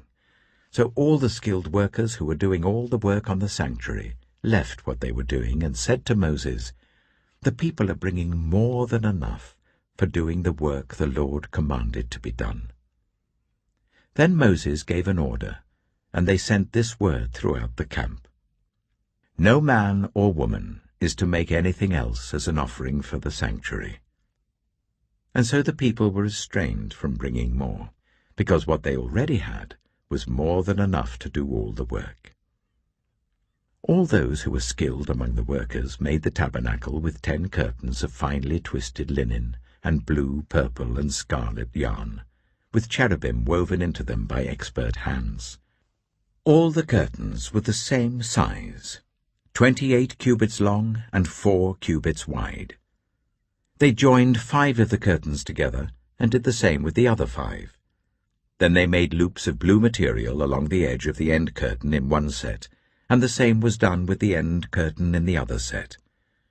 They also made 50 loops on one curtain and 50 loops on the end curtain of the other set, with the loops opposite each other. Then they made 50 gold clasps, and used them to fasten the 2 sets of curtains together, so that the tabernacle was a unit. They made curtains of goat hair for the tent over the tabernacle, 11 altogether. All 11 curtains were the same size, 30 cubits long and 4 cubits wide. They joined 5 of the curtains into one set, and the other 6 into another set. Then they made 50 loops along the edge of the end curtain in one set, and also along the edge of the end curtain in the other set. They made 50 bronze clasps to fasten the tent together as a unit. Then they made for the tent a covering of ram skins dyed red, and over that a covering of other durable leather. They made upright frames of acacia wood for the tabernacle. Each frame was 10 cubits long and 1.5 cubits wide, with 2 projections set parallel to each other. They made all the frames of the tabernacle in this way. They made 20 frames for the south side of the tabernacle, and made 40 silver bases to go under them, 2 bases for each frame, 1 under each projection. For the other side, the north side of the tabernacle, they made 20 frames and 40 silver bases, 2 under each frame. They made 6 frames for the far end, that is, the west end of the tabernacle, and 2 frames were made for the corners of the tabernacle at the far end. At these 2 corners, the frames were double from the bottom all the way to the top and fitted into a single ring. Both were made alike. So there were 8 frames and 16 silver bases, 2 under each frame. They also made crossbars of acacia wood, 5 for the frames on one side of the tabernacle, 5 for those on the other side, and 5 for the frames on the west, at the far end of the tabernacle. They made the center crossbar, so that it extended from end to end at the middle of the frames. They overlaid the frames with gold and made gold rings to hold the crossbars. They also overlaid the crossbars with gold. They made the curtain of blue, purple, and scarlet yarn and finely twisted linen, with cherubim woven into it by a skilled worker. They made 4 posts of acacia wood for it, and overlaid them with gold. They made gold hooks for them, and cast their 4 silver bases. For the entrance to the tent, they made a curtain of blue, purple, and scarlet yarn and finely twisted linen, the work of an embroiderer. And they made 5 posts with hooks for them. They overlaid the tops of the posts and their bands with gold, and made their 5 bases of bronze.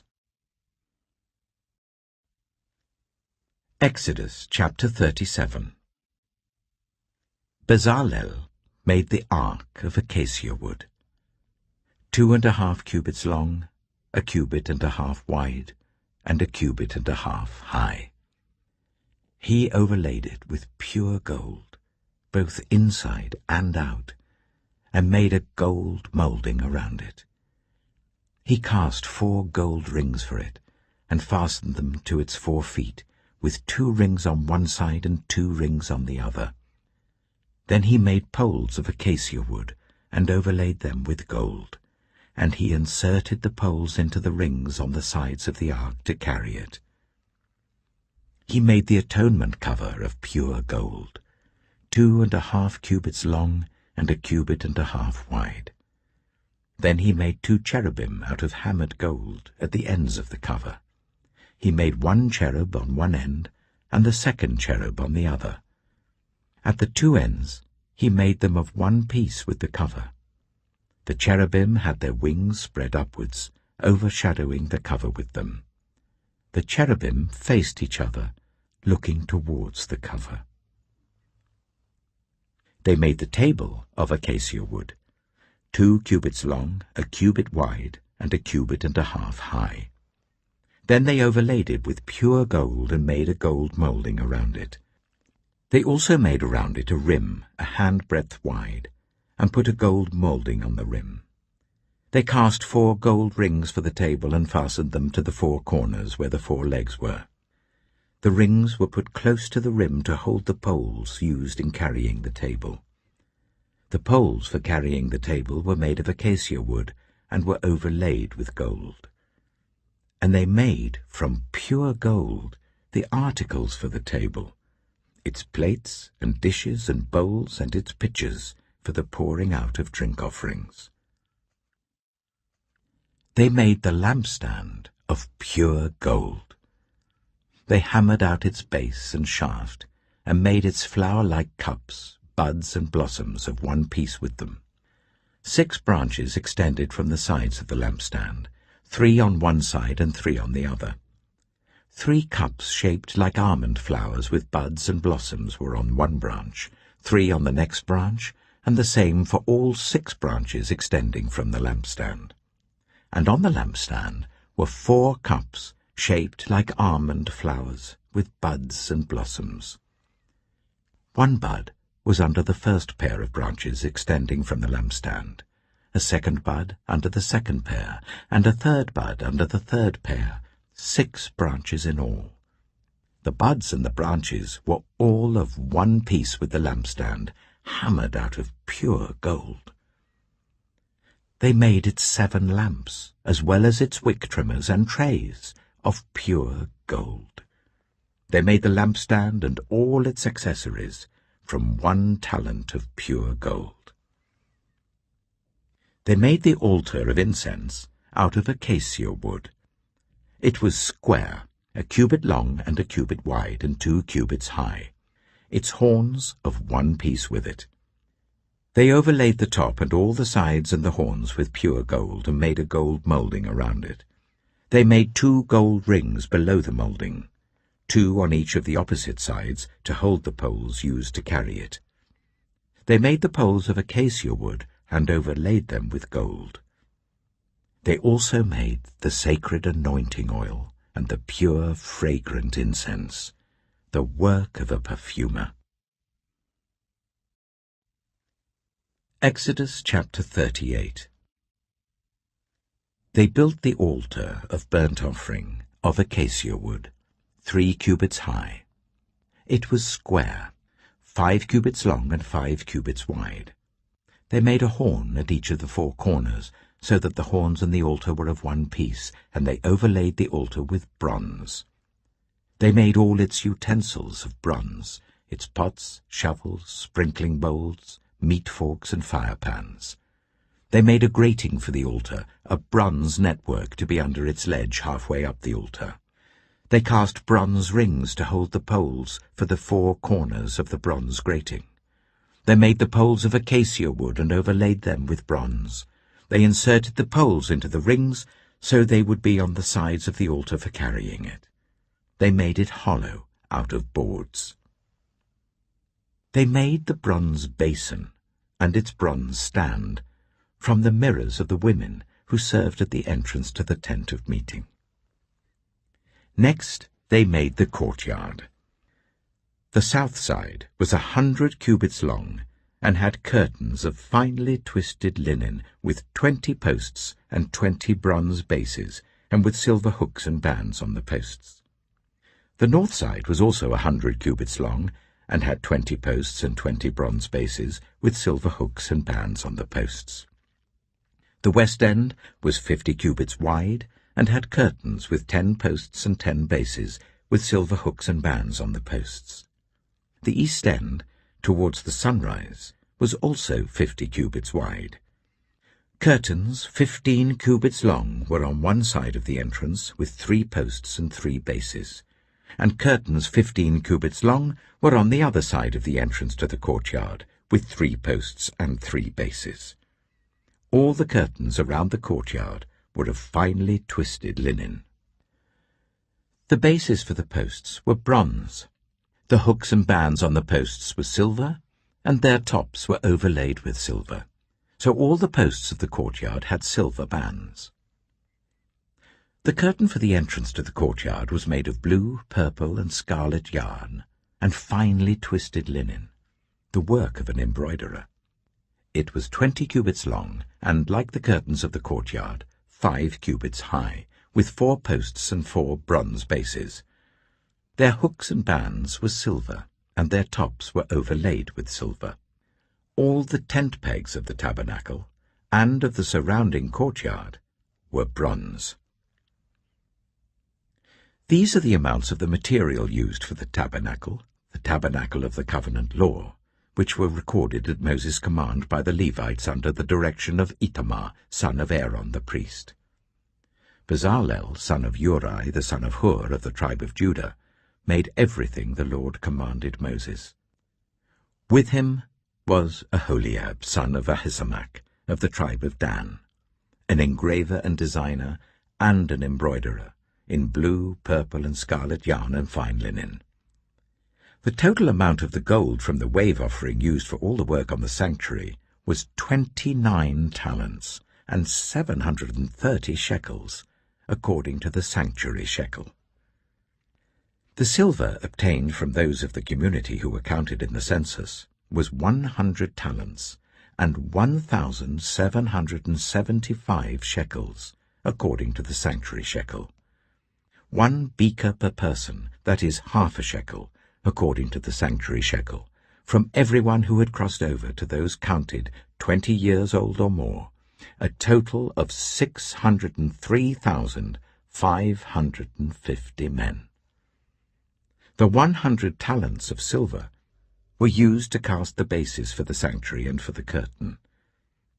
100 bases from the 100 talents, 1 talent for each base. They used the 1,775 shekels to make the hooks for the posts, to overlay the tops of the posts, and to make their bands. The bronze from the wave offering was 70 talents and 2,400 shekels. They used it to make the bases for the entrance to the tent of meeting, the bronze altar with its bronze grating, and all its utensils, the bases for the surrounding courtyard, and those for its entrance, and all the tent pegs for the tabernacle, and those for the surrounding courtyard. Exodus chapter 39. From the blue, purple, and scarlet yarn, they made woven garments for ministering in the sanctuary. They also made sacred garments for Aaron, as the Lord commanded Moses. They made the ephod of gold and of blue, purple, and scarlet yarn, and of finely twisted linen. They hammered out thin sheets of gold, and cut strands to be worked into the blue, purple, and scarlet yarn and fine linen, the work of skilled hands. They made shoulder pieces for the ephod, which were attached to 2 of its corners, so that it could be fastened. Its skillfully woven waistband was like it, of 1 piece with the ephod, and made with gold, and with blue, purple, and scarlet yarn, and with finely twisted linen, as the Lord commanded Moses. They mounted the onyx stones in gold filigree settings, and engraved them like a seal with the names of the sons of Israel. Then they fastened them on the shoulder pieces of the ephod as memorial stones for the sons of Israel, as the Lord commanded Moses. They fashioned the breastpiece, the work of a skilled craftsman. They made it like the ephod, of gold, and of blue, purple, and scarlet yarn, and of finely twisted linen. It was square, a span long and a span wide, and folded double. Then they mounted 4 rows of precious stones on it. The first row was carnelian, chrysolite, and beryl. The second row was turquoise, lapis lazuli, and emerald. The third row was jacinth, agate, and amethyst. The fourth row was topaz, onyx, and jasper. They were mounted in gold filigree settings. There were 12 stones, 1 for each of the names of the sons of Israel, each engraved like a seal with the name of 1 of the 12 tribes. For the breastpiece, they made braided chains of pure gold, like a rope. They made 2 gold filigree settings and 2 gold rings, and fastened the rings to 2 of the corners of the breastpiece. They fastened the 2 gold chains to the rings at the corners of the breastpiece, and the other ends of the chains to the 2 settings, attaching them to the shoulder pieces of the ephod at the front. They made 2 gold rings, and attached them to the other 2 corners of the breastpiece on the inside edge next to the ephod. Then they made 2 more gold rings, and attached them to the bottom of the shoulder pieces on the front of the ephod, close to the seam just above the waistband of the ephod. They tied the rings of the breastpiece to the rings of the ephod with blue cord, connecting it to the waistband, so that the breastpiece would not swing out from the ephod, as the Lord commanded Moses. They made the robe of the ephod entirely of blue cloth, the work of a weaver, with an opening in the center of the robe like the opening of a collar, and a band around this opening so that it would not tear. They made pomegranates of blue, purple, and scarlet yarn and finely twisted linen round the hem of the robe, and they made bells of pure gold, and attached them around the hem between the pomegranates. The bells and pomegranates alternated round the hem of the robe to be worn for ministering, as the Lord commanded Moses. For Aaron and his sons, they made tunics of fine linen, the work of a weaver, and the turban of fine linen, the linen caps and the undergarments of finely twisted linen. The sash was made of finely twisted linen and blue, purple, and scarlet yarn, the work of an embroiderer, as the Lord commanded Moses. They made the plate, the sacred emblem, out of pure gold, and engraved on it, like an inscription on a seal, "Holy to the Lord." Then they fastened a blue cord to it to attach it to the turban, as the Lord commanded Moses. So all the work on the tabernacle, the tent of meeting, was completed. The Israelites did everything just as the Lord commanded Moses.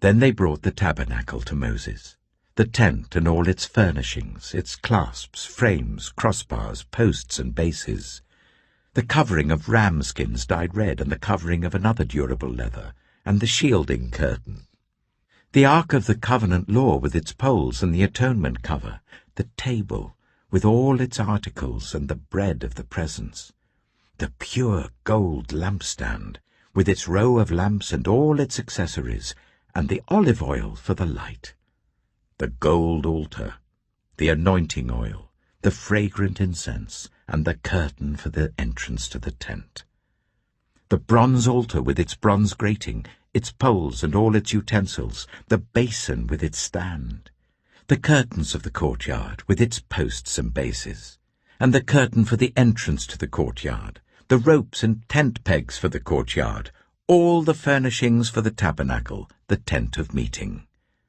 and the woven garments worn for ministering in the sanctuary, both the sacred garments for Aaron the priest and the garments for his sons when serving as priests. The Israelites had done all the work just as the Lord had commanded Moses. Moses inspected the work and saw that they had done it just as the Lord had commanded. So Moses blessed them. Exodus chapter 40. Then the Lord said to Moses, "Set up the tabernacle, the tent of meeting, on the first day of the first month. Place the ark of the covenant law in it, and shield the ark with the curtain. Bring in the table, and set out what belongs on it. Then bring in the lampstand, and set up its lamps. Place the gold altar of incense in front of the ark of the covenant law, and put the curtain at the entrance to the tabernacle. Place the altar of burnt offering in front of the entrance to the tabernacle, the tent of meeting. Place the basin between the tent of meeting and the altar, and put water in it. Set up the courtyard around it, and put the curtain at the entrance to the courtyard.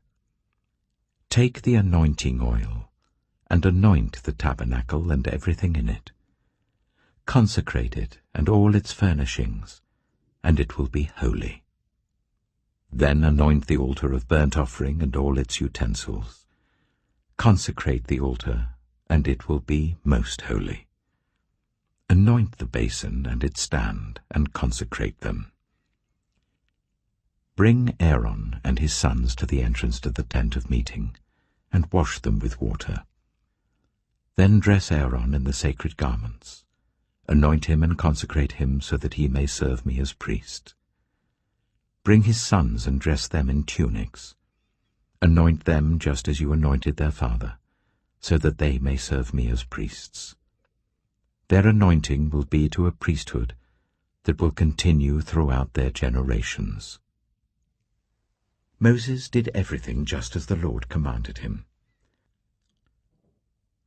So the tabernacle was set up on the first day of the first month in the second year. When Moses set up the tabernacle, he put the bases in place, erected the frames, inserted the crossbars, and set up the posts. Then he spread the tent over the tabernacle and put the covering over the tent, as the Lord commanded him. He took the tablets of the covenant law and placed them in the ark, attached the poles to the ark and put the atonement cover over it. Then he brought the ark into the tabernacle and hung the shielding curtain, and shielded the ark of the covenant law, as the Lord commanded him. Moses placed the table in the tent of meeting on the north side of the tabernacle outside the curtain, and set out the bread on it before the Lord, as the Lord commanded him. He placed the lampstand in the tent of meeting opposite the table on the south side of the tabernacle, and set up the lamps before the Lord, as the Lord commanded him. Moses placed the gold altar in the tent of meeting in front of the curtain, and burned fragrant incense on it, as the Lord commanded him. Then he put up the curtain at the entrance to the tabernacle. He set the altar of burnt offering near the entrance to the tabernacle, the tent of meeting, and offered on it burnt offerings and grain offerings, as the Lord commanded him. He placed the basin between the tent of meeting and the altar, and put water in it for washing, and Moses and Aaron and his sons used it to wash their hands and feet. They washed whenever they entered the tent of meeting or approached the altar, as the Lord commanded Moses. Then Moses set up the courtyard around the tabernacle and altar, and put the curtain at the entrance to the courtyard. And so Moses finished the work. Then the cloud covered the tent of meeting, and the glory of the Lord filled the tabernacle. Moses could not enter the tent of meeting because the cloud had settled on it, and the glory of the Lord filled the tabernacle. In all the travels of the Israelites, whenever the cloud lifted from above the tabernacle, they would set out. But if the cloud did not lift, they did not set out, until the day it lifted. So the cloud of the Lord was over the tabernacle by day, and fire was in the cloud by night, in the sight of all Israelites during their travels.